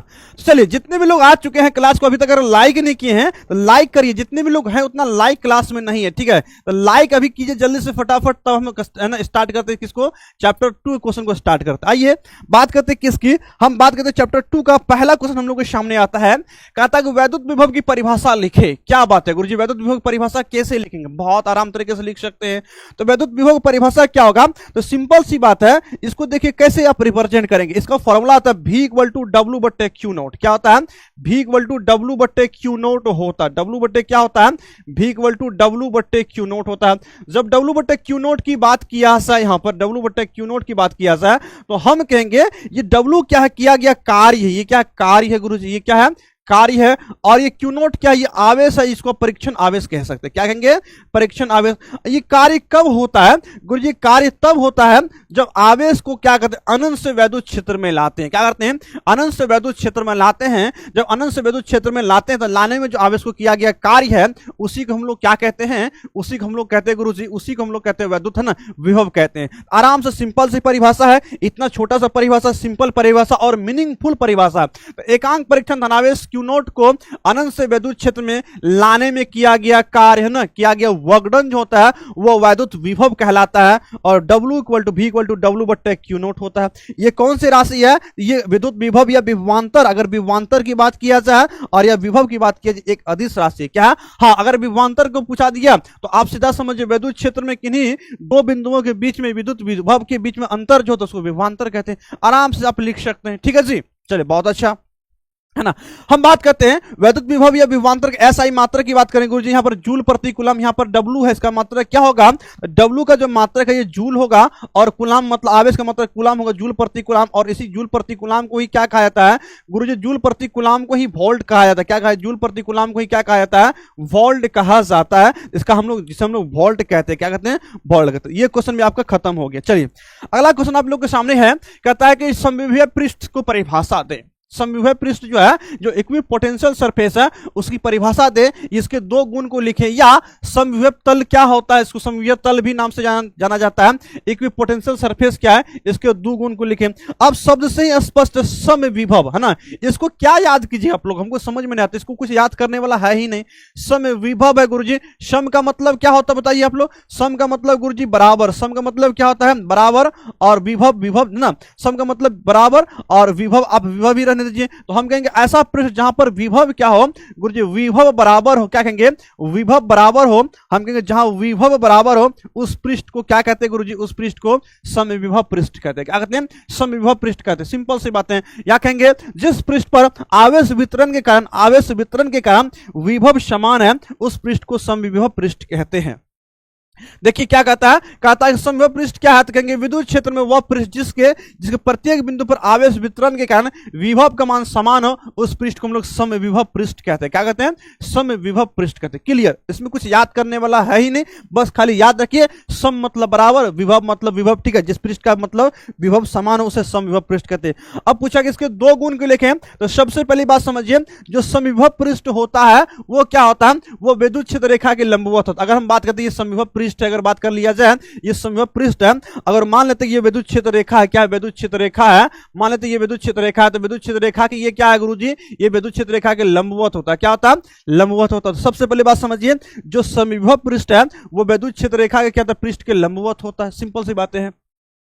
दूसरी बात कहते हैं समविभव पृष्ठ में है ना, समविभव पृष्ठ में ले जाने में मतलब आवेश को एक बिंदु से दूसरे बिंदु में ले जाने में किया गया कार्य क्या होता है, जीरो होता है, क्योंकि वहां पर सभी जगह विभव का मान शून्य होगा। और जब विभव का मान बराबर, कोई विभवांतर होगा ही नहीं, इसका मतलब कहेंगे वहां पर आवेश को ले जाने में किया गया कार्य भी क्या होगा, शून्य होगा। नेक्स्ट पॉइंट कहते हैं जो दो समविभव पृष्ठ होता है एक दूसरे को कभी नहीं काटती, कभी इंटरसेक्ट नहीं करते हैं। क्या कहते हैं, कभी नहीं इंटरसेक्ट करते हैं। मतलब ये सब बात आपको ध्यान रखना, आराम से इस क्वेश्चन को आप डील करके आ जाएंगे। चाहे कभी भी इस क्वेश्चन को पूछे तो आप आराम से लिख सकते हैं, ठीक है जी। चलिए अगला क्वेश्चन हम लोग के सामने आता है, अगला क्वेश्चन हम लोग के सामने आता है, कहता है इलेक्ट्रॉन वोल्ट की परिभाषा दीजिए। इलेक्ट्रॉन वोल्ट क्या होता है, इनकी परिभाषा दीजिए। इलेक्ट्रॉन वोल्ट की परिभाषा दीजिए या इसका मान को जूल में ज्ञात कीजिए। आपसे अगर पूछा जाए एक इलेक्ट्रॉन वोल्ट बराबर कितना जूल होता है, आप क्या जवाब देंगे, है ना, क्या आप जवाब देंगे? तो प्यारे बच्चों, एक इलेक्ट्रॉन वोल्ट क्या होता है, सिंपल सी बात कहेंगे गुरुजी, एक इलेक्ट्रॉन वोल्ट वह ऊर्जा है जो एक इलेक्ट्रॉन, है ना, एक मतलब जो एक इलेक्ट्रॉन के किसी विद्युत, है ना, क्षेत्र में एक वोल्ट विभवांतर पर त्वरित करने में अर्जित किया जाता है। तो कहेंगे एक इलेक्ट्रॉन वोल्ट जो है वह ऊर्जा एक प्रकार क्या है, तो गुरुजी ऊर्जा का मात्रक। सबसे पहले समझिए इलेक्ट्रॉन वोल्ट क्या है, ये ऊर्जा का मात्रक है। किसका मात्रक है? ये गुरुजी ऊर्जा का मात्रक है। ठीक है, ऊर्जा का मात्रक एटॉमिक लेवल पर जो एनर्जी होता है उसका मात्रक क्या, तो इलेक्ट्रॉन वोल्ट होता है, जिसे हम ईवी से रिप्रेजेंट करते हैं। किससे? ईवी से रिप्रेजेंट करते हैं। और एक इलेक्ट्रॉन वोल्ट बराबर क्या होता है गुरुजी, एक इलेक्ट्रॉन वोल्ट बराबर होता है 1.6 गुना 10 पावर कितना, -19 जूल। कितना? -19 जूल होता है। अब एक इलेक्ट्रॉन वोल्ट होता क्या, तो हम सिंपल सी बात कहेंगे, एक इलेक्ट्रॉन वोल्ट एक प्रकार की ऊर्जा है जो क्या था, जो एक इलेक्ट्रॉन, है ना, जो एक इलेक्ट्रॉन को किसी वैद्युत क्षेत्र में एक इलेक्ट्रॉन के या एक इलेक्ट्रॉन के जितना आवेश, एक इलेक्ट्रॉन भी कह सकते हैं, या एक इलेक्ट्रॉन के जितना आवेश जो होता है एक इलेक्ट्रॉन के को क्या कहता है, किसी वैद्युत क्षेत्र में एक वोल्ट की विभवांतर से त्वरित करने पर अर्जित करता है। अगर हम लोग बात करें ऊर्जा की, हम बात करें ऊर्जा बराबर क्या होता है, Q इंटू डेल्टा भी होगा। और अगर हम बात करें एक इलेक्ट्रॉन की, एक इलेक्ट्रॉन वोल्ट की बात करें, यहाँ पे एक इलेक्ट्रॉन वोल्ट को हम लोग कैसे लिख सकते हैं, 1 गुना 1 वोल्ट, और एक इलेक्ट्रॉन के आवेश जो होता है 1.6 गुना 10 पावर -19 जूल, और गुना वोल्ट मतलब जूल प्रति कूलम। तो हम कहेंगे एक इलेक्ट्रॉन वोल्ट बराबर कितना हो गया, तो गुरुजी एक इलेक्ट्रॉन वोल्ट बराबर हो गया 1.6 गुना 10 पावर कितना, -19 जूल। माइनस क्या, -19 जूल हो गया। इसको आपको ध्यान रखना, और ये आपके सब्जेक्टिव में साथ साथ ऑब्जेक्टिव में भी आपके क्वेश्चन आ सकता है। ठीक है जी, चलिए आइए किसकी बात करते हैं। नेक्स्ट क्वेश्चन हम लोग के सामने आता है। नेक्स्ट क्वेश्चन हम लोग के सामने दिया गया है, कहता है किसी चालक की विद्युत धारिता से आप क्या समझते हैं। किसी चालक की जो है विद्युत धारिता से आप क्या समझते हैं। गुरुजी धारिता का मतलब क्या, धारण करने की क्षमता। धारिता का मतलब क्या होता है, धारिता का मतलब होता है धारण करने की क्षमता। सीधा समझिए, धारिता का मतलब क्या होता है गुरुजी, धारिता का मतलब होता है धारण करने की क्षमता। क्या होता है, धारण करने की क्षमता को ही धारिता का, धारण करने की क्षमता को ही क्या कहते हैं गुरुजी, धारण करने की क्षमता की धारिता कहते हैं। धारण करने की क्षमता को क्या कहते हैं, धारिता कहते हैं। अगर कोई चालक है और वो आवेश को धारण कर रहा है, अगर कोई चालक है वो आवेश को धारण कर रहा है, इसका मतलब हो गया उस चालक की विद्युत धारिता क्या है, धारिता है। तो हम कहेंगे किसी चालक, क्या कहेंगे विद्यार्थी जी, कहेंगे किसी चालक द्वारा आवेश को ग्रहण करने की क्षमता, ग्रहण करने की क्षमता कहिए या धारण करने की क्षमता कहिए। क्या कहेंगे, धारण करने की क्षमता कहिए या ग्रहण करने की क्षमता को वैद्युत धारिता कहते हैं। क्या कहते हैं, वैद्युत, है ना, वैद्युत धारिता कहते हैं। को ही क्या कहते हैं, को ही क्या कहते हैं ना, मतलब क्षमता को वैद्युत धारिता कहते हैं। क्या कहते हैं, विद्युत धारिता कहते हैं। बस सिंपल सी बात है, उसे क्या कहते हैं, वैद्युत धारिता कहते हैं। ठीक है जी, विद्युत धारिता कहते हैं। आइए फिर बात करता है, कहता चालक को दिया गया आवेश, सुनिए बातों को ना, और किसी आवेश, अगर कोई चालक है उस चालक को आवेश मान के चलिए Q देते हैं, उसके सिरे पर विभव भी उत्पन्न होता है। ये Q जो होता है ये विभव V के समानुपाती होता है। Q समानुपाती क्या होता है, V, इसको याद रखिए। Q समानुपाती क्या होता है, V होता है। अगर कोई चालक है, उस चालक पर जितना आवेश देते हैं, उस चालक में दिया गया आवेश उसके सिरों पर उत्पन्न विभवांतर के समानुपाती होता है। Q समानुपाती भी, क्या कहेंगे, Q समानुपाती भी होता है। और समानुपाती को हटाएंगे गुरुजी, C भी होगा। और C यहां पर क्या है, C जो एक समानुपाती नियतांक है जिसे चालक की वैद्युत धारिता कहते हैं। चालक की वैद्युत धारिता कहते हैं। अगर C का फॉर्मूला मुझे लिखना है तो कैसे लिखेंगे गुरुजी, C का अगर फॉर्मूला मुझे लिखना है तो C इक्वल टू क्या होगा, Q/V, क्या होगा, Q/V होगा। और ये सबको पता है। अगर आपसे पूछा, जिसका मात्रक पूछा जाए, जो धारिता का मात्रक क्या है गुरुजी, धारिता का जो मात्रक है वो फेरड है। क्या है, फेरड का है, क्या है, फेरड है। तो ये बात आपको ध्यान में रखना होगा। ये सब कुछ बेसिक बातें हैं जो आपको ध्यान में रखना होगा। आइए बात करते हैं अगला क्वेश्चन की। अगला क्वेश्चन हम लोग को सामने दिया गया, किन्हीं दो कारकों को बताइए जिससे चालक की धारिता प्रभावित होती है। किन्हीं ऐसे दो कारकों को बताइए जिससे चालक की धारिता प्रभावित होती है, उससे इफेक्ट होता है। तो सबसे पहले बात क्या है, अगर चालक के क्षेत्रफल को बढ़ा दिया जाए, अगर चालक के क्षेत्रफल को बढ़ा दिया जाए तो उसकी धारिता भी क्या होती है, धारिता भी बढ़ जाती, धारिता भी क्या होती है, बढ़ जाती है। एक बात हो गया। दूसरी बात करते हैं, अगर चालक के आसपास कोई अन्य चालक उपस्थित हो तो इनके कारण से क्या होता है, धारिता में परिवर्तन होता है, धारिता घट भी सकता है, बढ़ भी सकता है। हम कहते हैं चालक के चारों ओर माध्यम का परावर्तन के बढ़ने से धारिता क्या होती है, धारिता बढ़ जाती है। अगर के बढ़ेगी धारिता भी क्या होती है, बढ़ जाती है। किन्हीं दो कारक को आपको लिखना है तो बस हो गया, आराम से लिख सकते हैं। अगला क्वेश्चन की बात करते हैं। अगला क्वेश्चन हम लोग के सामने दिया गया है, समांतर प्लेट संधारित्र के दूसरी प्लेट का क्या कार्य होता है। समांतर प्लेट संधारित्र है और उसमें दो प्लेट होता है। आपको पता है समांतर प्लेट संधारित्र एक ऐसी संधारित्र होती है जिसमें दो प्लेट आमने सामने होता है। क्या होता है, जिसमें दो प्लेट आमने सामने होता है। अब एक प्लेट तो गुरुजी हम लोग समझ गए कि इधर से इसको आवेश दिया जाता है। इसमें क्या होता है, इसमें आवेश को जोड़ करके दिया जाता है।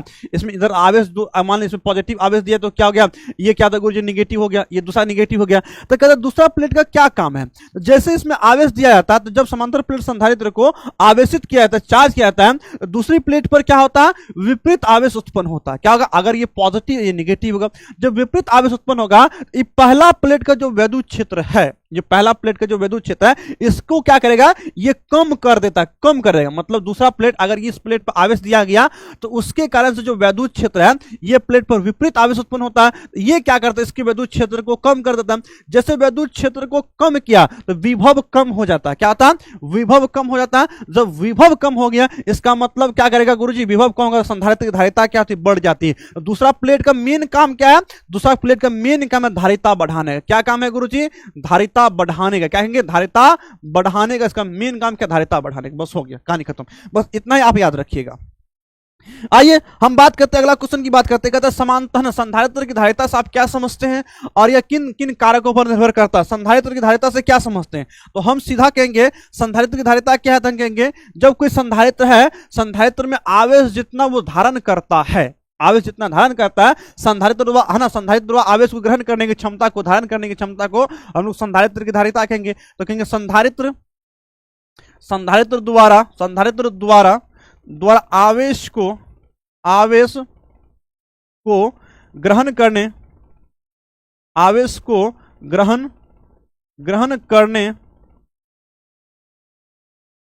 की क्षमता को, ग्रहण करने की क्षमता को क्या कहते हैं, संधारित्र की धारिता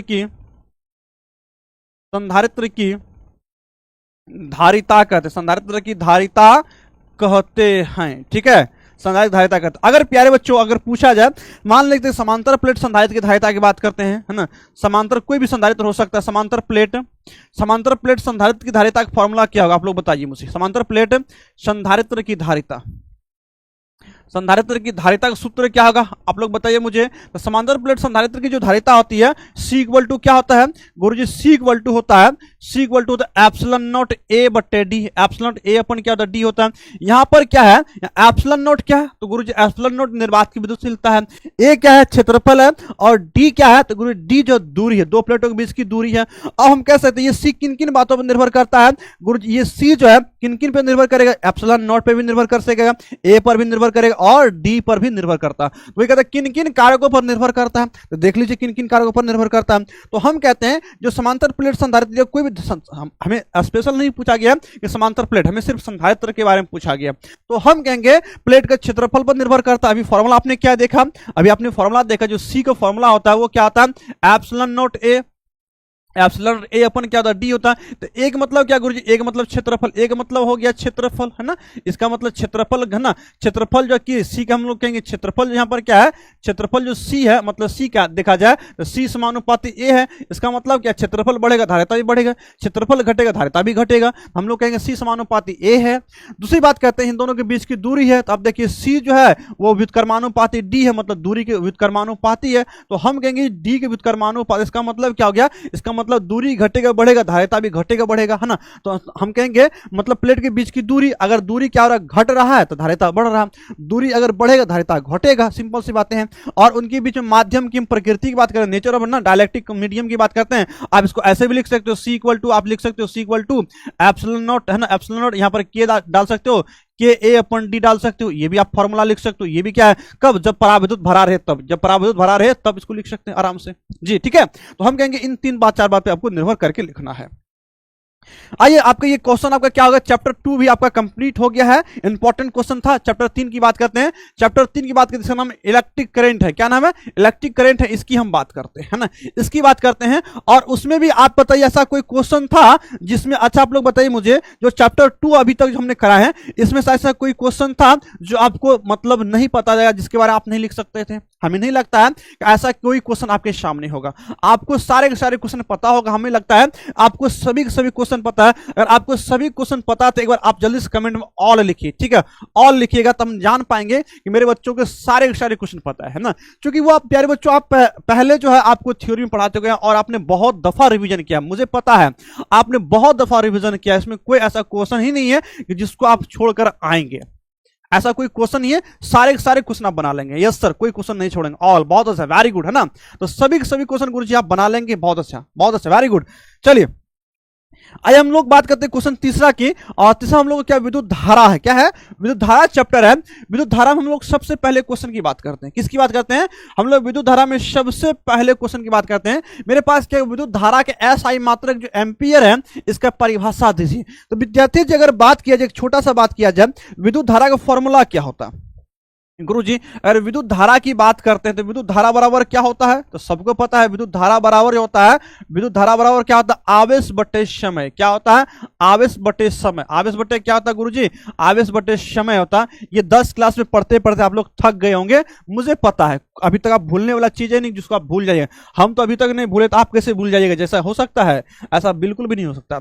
इसको आई से रिप्रेजेंट करते गुरुजी। आई इक्वल टू क्या होता है? आई इक्वल हम लोग लिखते हैं इसको, अगर तात्क्षणिक धारा बात करें, हम लोग 12 में तात्क्षणिक धारा की बात करते हैं, डी के ऊपर dt होता है। यहां पर गुरुजी अगर आवेश की बात की जाए, आवेश का मात्रा क्या गुरुजी? कूलाम है। और यहां पर टी क्या समय है, इसका मतलब सेकंड। हम कहेंगे कूलाम प्रति सेकंड। क्या है? कूलाम प्रति सेकंड।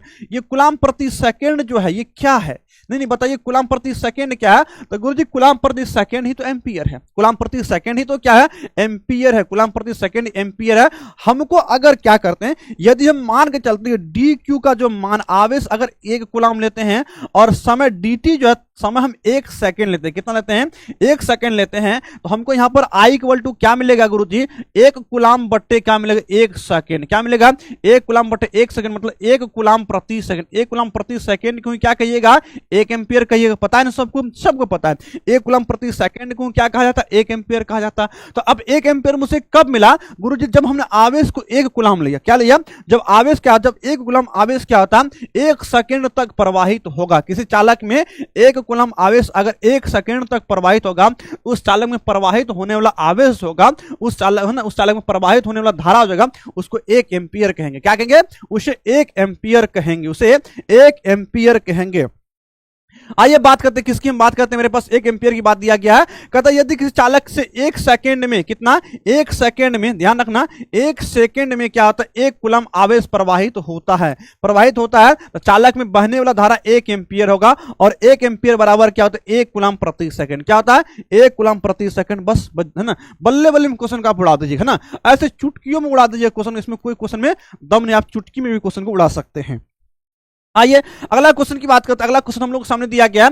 कहता है वैद्युत आवेश ना, वैद्युत आवेश के गतिशीलता को परिभाषित करें ना, गतिशीलता को परिभाषित करें और इसका मात्रक बताइए। या आवेश की गतिशीलता से आप क्या समझते हैं? आवेश की जो गतिशीलता होती है उससे आप क्या समझते हैं? ये क्वेश्चन आपके पास आ सकते हैं। प्यारे बच्चों, गतिशीलता को हम लोग रिप्रेजेंट करते हैं किसे गुरुजी? गतिशीलता को रिप्रेजेंट करते हैं म्यू से, है ना, मोबिलिटी है, इसको म्यू से रिप्रेजेंट करते हैं। और म्यू इक्वल टू फॉर्मूला क्या होता है गुरुजी? Mu equal to formula VD अपन E। क्या होता है? VD अपन E होता है। म्यू की अगर बात किया जाए तो म्यू इक्वल टू क्या गुरुजी? VD अपन E हो गया। अब इसको कैसे लिखा जा सकता है गुरु? इसको अपना स्टाइल में लिख सकते हैं हम लोग, अपना देसी स्टाइल में ना, इसे देसी स्टाइल में लिखेंगे। देसी स्टाइल में कैसे लिखेंगे गुरुजी? म्यू इक्वल टू इसको लिखेंगे VD और प्रति एकांक देंगे, यहां पर E देंगे। यहां पर क्या है गुरुजी? इस चिन्ह को हम लोग क्या, इसको हम लोग प्रति एकांक बोलते हैं। क्या बोलते हैं? प्रति एकांक बोलते हैं, प्रति एकांक बोलते हैं। उसके बाद यहां पर क्या गुरुजी? यहां पर आवेश, यहां पर इसको आवेश बोलेंगे। उसके बाद यहां पर क्या गुरुजी? यहां पर जो VD अनुगमन वेग है, क्या है, अनुगमन वेग है, या अनुगमन वेग कहिए या अपवाह वेग कहिए। अनुगमन वेग इसको कह सकते हैं अपना स्टाइल में, है ना, अनुगमन वेग कहिएगा, है ना, अपवाह वेग कहिएगा। तो हम बताए थे ना, इलेक्ट्रॉन लफुआ है, उसका वेग को अपवाह वेग कहते हैं, ऐसे आ जाता है ना। इलेक्ट्रॉन क्या लफुआ है और उसके वेग को अपवाह वेग कहते हैं। तो यही बात आपको यहां पर समझाना, मुझे क्या समझाना है, मुझे यह समझाना है कि जो प्रति एकांक विद्युत क्षेत्र है, कहां पर है प्रति एकांक विद्युत क्षेत्र, जरा सा अगर देखिए यहां पर ये क्या गुरुजी, प्रति एकांक, ये ई का मतलब क्या गया, ये विद्युत क्षेत्र हो गया, ये विद्युत क्षेत्र है ना। ई का मतलब क्या, विद्युत क्षेत्र हो गया, इसको हम लोग विद्युत क्षेत्र कहते हैं। ई का मतलब क्या हो गया, विद्युत क्षेत्र हो गया। तो हम कहेंगे प्रति एकांक जो विद्युत क्षेत्र है, प्रति एकांक विद्युत क्षेत्र में जो इलेक्ट्रॉन का अनुगमन वेग या अपवाह वेग है, इलेक्ट्रॉन का अनुगमन वेग या अपवाह वेग है, इसी वेग को हम लोग क्या कहते हैं, इसी को हम लोग इसी को हम लोग गतिशीलता यानी मोबिलिटी कहते हैं। क्या कहते हैं, मोबिलिटी कहते हैं। तो देखिएगा यहाँ पर क्या लिखा है, कहता गतिशीलता का मतलब क्या होता है, प्रति एकांक विद्युत क्षेत्र में इलेक्ट्रॉन के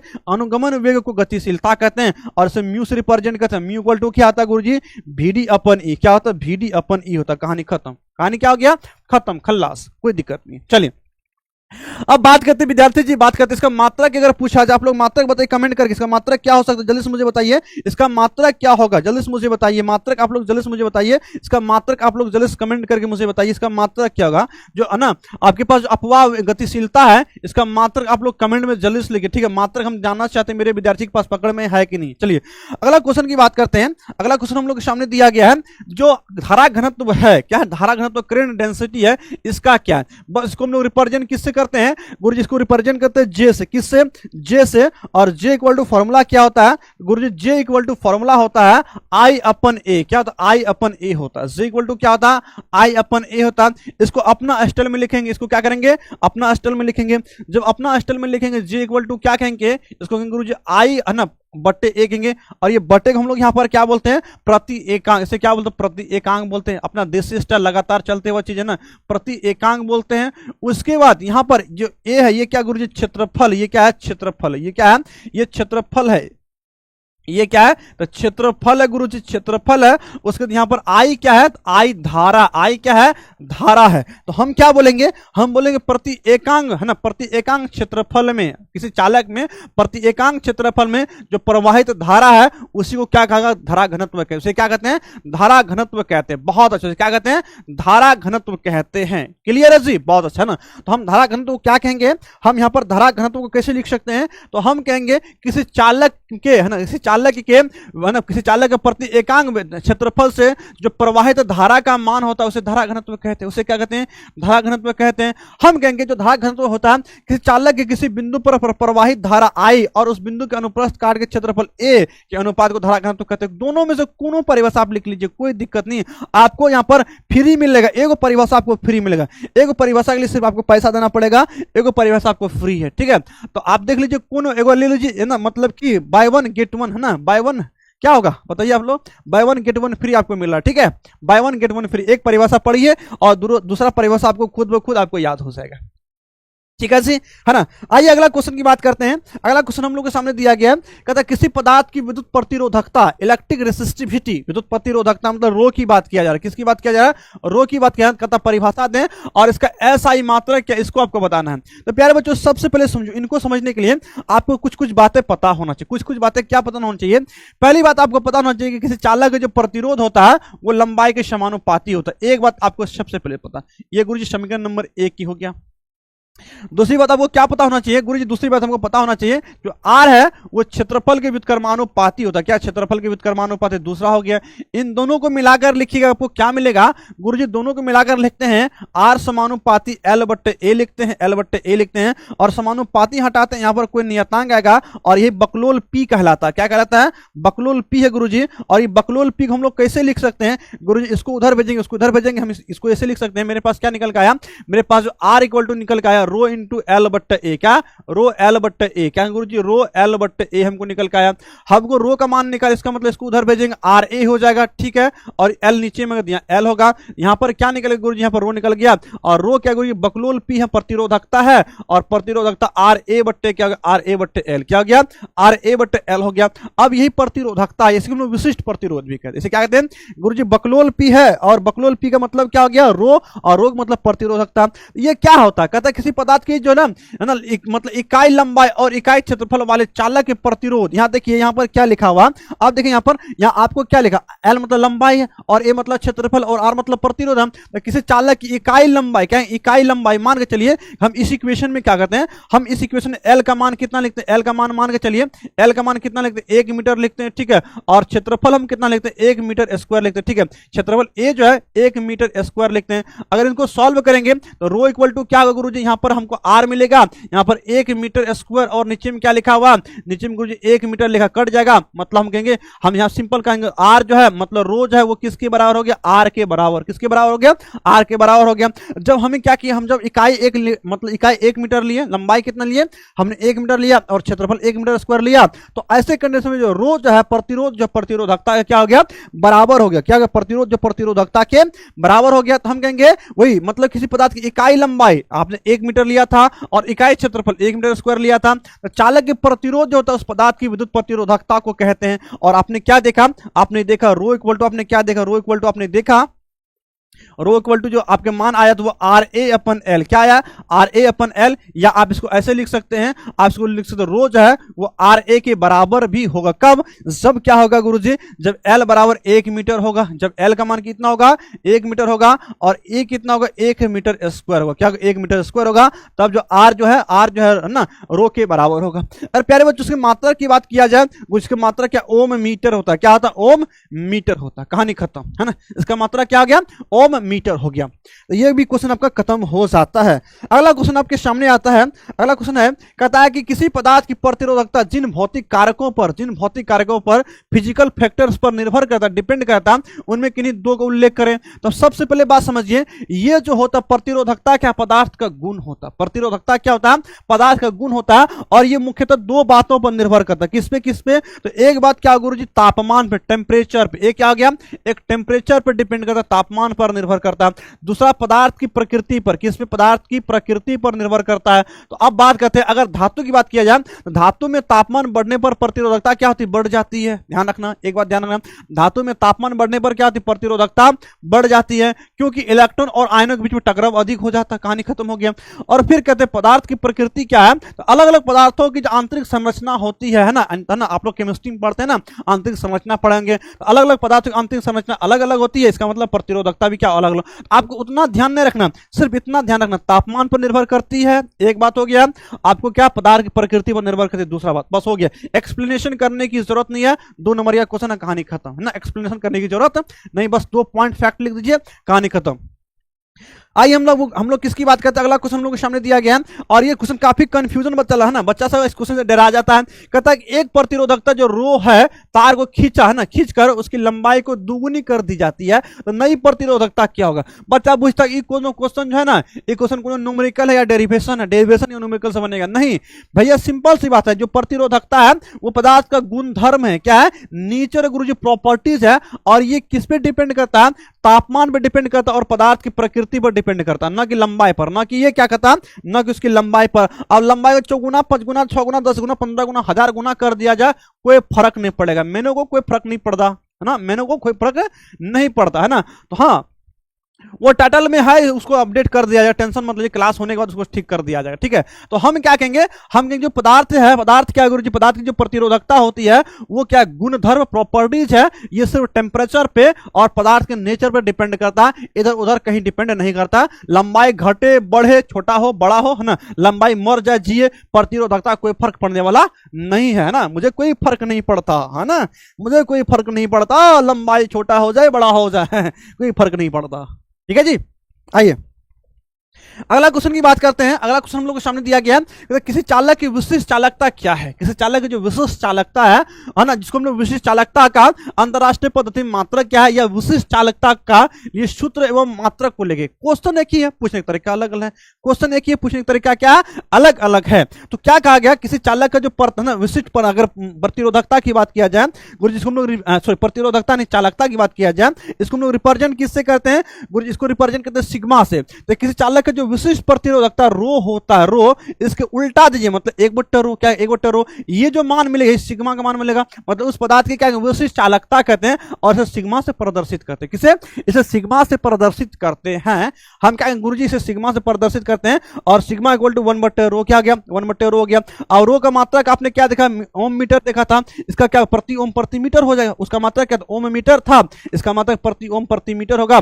और प्रति ओम प्रति मीटर को हम लोग क्या कहते हैं गुरुजी? हो गया उसका मात्रक, कहानी खत्म हो गया। तो बस इसका मात्रक की बात किया जाए तो प्रति ओम प्रति मीटर, कहानी खत्म। कहानी क्या हो गया? खत्म हो गया, खल्लास हो गया। अगला क्वेश्चन हम लोग के सामने दिया गया, कहता है अर्धचालक की प्रतिरोध तथा चालकत्व ताप वृद्धि के साथ किस प्रकार परिवर्तित होता है? बहुत अच्छा, वेरी गुड।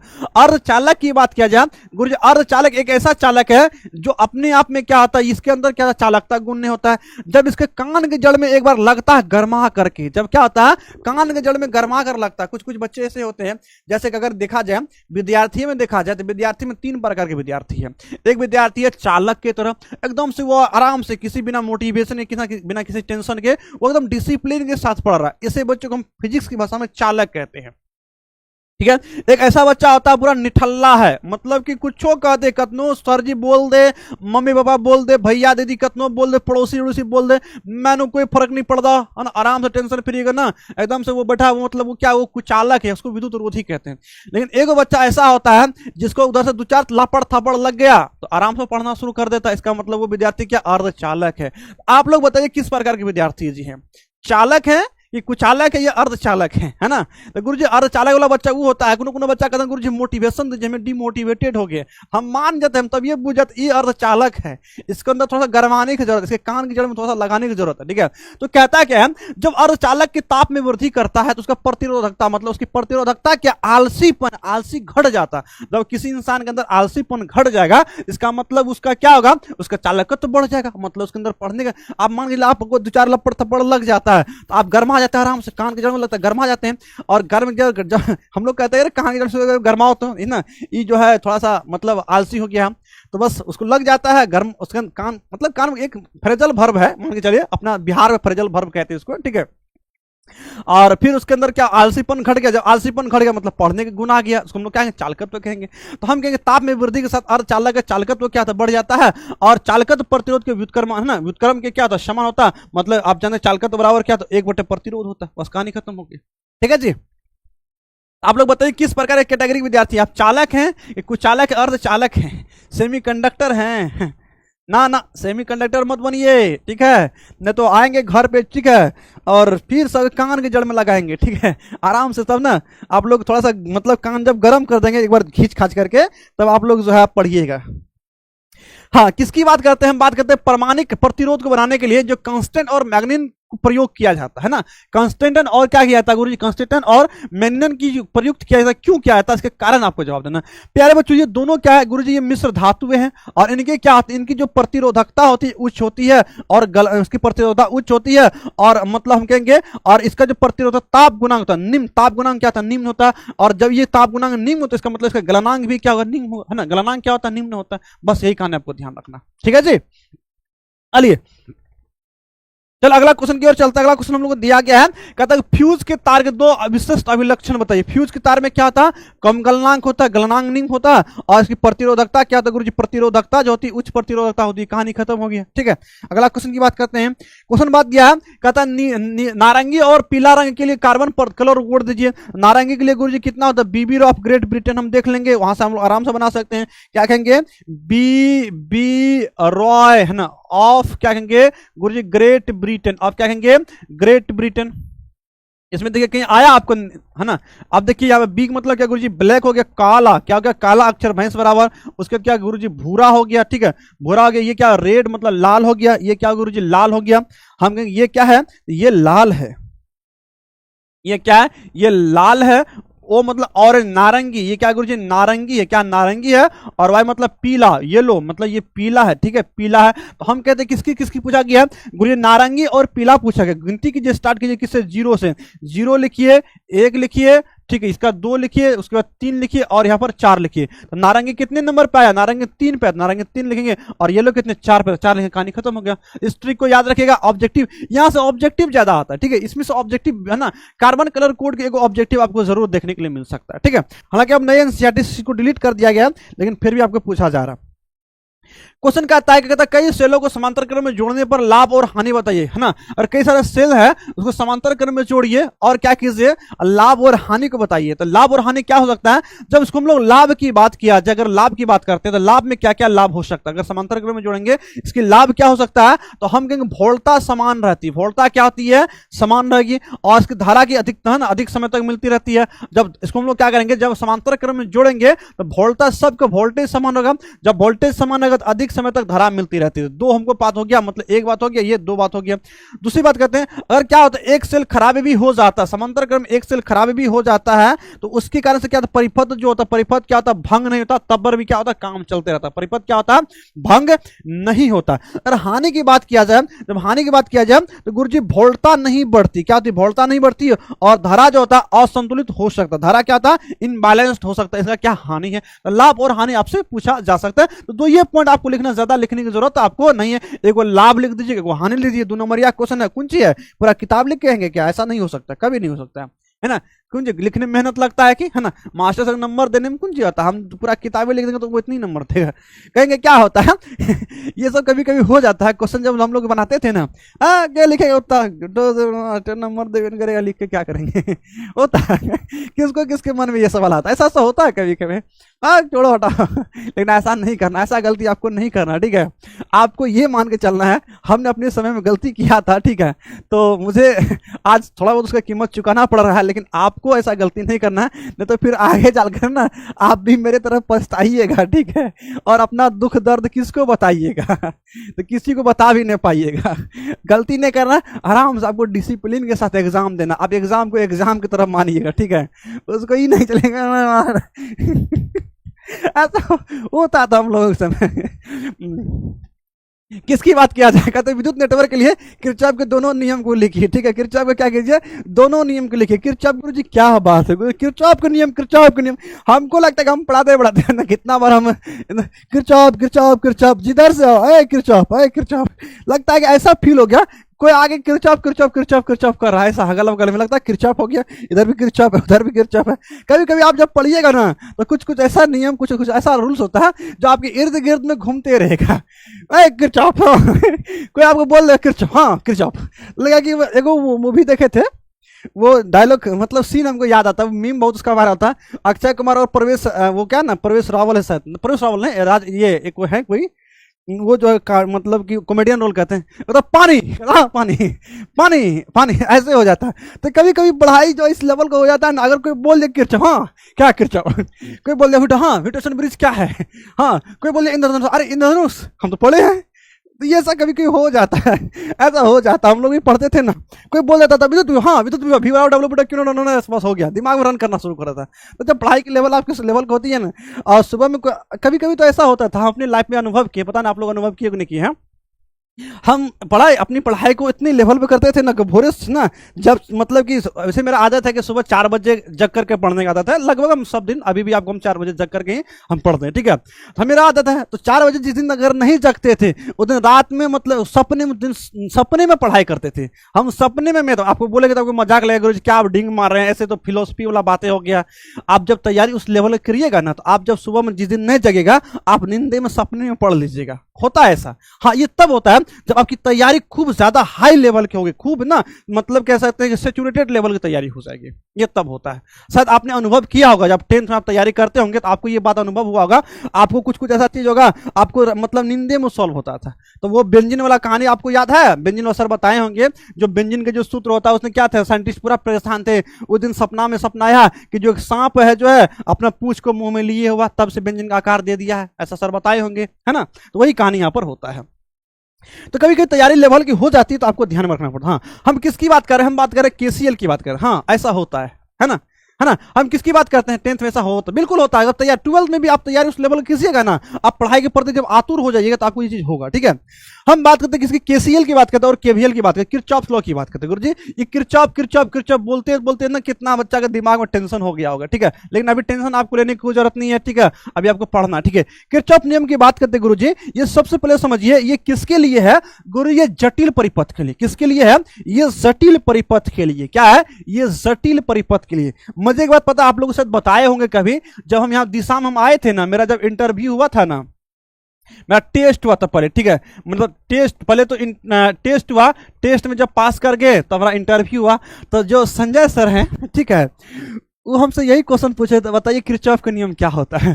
तो हमको कभी कभी जो है ना चीज को याद आता है, सर को देख करके मुस्कुरा देते हैं, सर ये समझ आते हैं काहे ही मुस्कुरा रहे हैं। तो हमसे पूछे थे बताइए किरचॉफ का नियम क्या है, किरचॉफ के दोनों नियम बताइए। सर जी टेस्ट हमसे लिए थे। सर आपको खतरनाक आदमी नजर नहीं आते, बहुत खतरनाक आदमी है, क्वेश्चन ऐसा ऐसा कभी कभी पूछते हैं ना कि पूरा जो है बिहार का जो है मतलब विद्यार्थी समाज जो है ना थरथरा जाता है। तो ये किसके लिए है गुरु, ये जटिल परिपथ के लिए, किसके लिए, जटिल परिपथ के लिए, ठीक है, जटिल परिपथ के लिए, ठीक है है ना। हाँ जटिल परिपथ के लिए, और जटिल परिपथ की बात किया जिसके दो नियम है, इसके कितने नियम है गुरु जी, दो नियम है। एक क्या होगा, एक इसका केसीएल है, एक क्या कहेंगे गुरु जी, एक केसीएल है। सबसे पहले समझिए केसीएल, ठीक है, केसीएल केसीएल है, और गुरुजी दूसरा क्या केवीएल है, क्या केवीएल है, ठीक है, एक केसीएल एक क्या है, एक केवीएल है।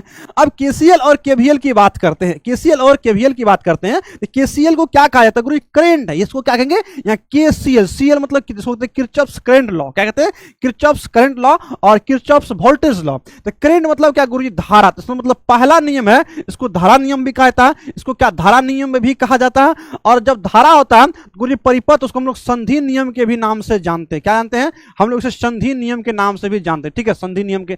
इसमें क्या कहते हैं, सिंपल सी बात हो, चाहे धारा नियम हो चाहे संधि नियम हो, अगर धारा का बात पूछ दिया तो सीधा कहिएगा किसी बिंदु पर जो धारा का होता है बीजगणितीय योग, धारा का क्या होगा, जो बीजगणितीय योग होगा, बीजगणितीय योग क्या होगा बताइए गुरुजी, बीजगणितीय योग जो होता है वो शून्य होता है, क्या होता है, योग बराबर 0, मतलब summation of i equal to गुरुजी 0। और यही क्या है, ये केसीएल का प्रथम नियम है ना, केसीएल का क्या है, प्रथम नियम है, ठीक है।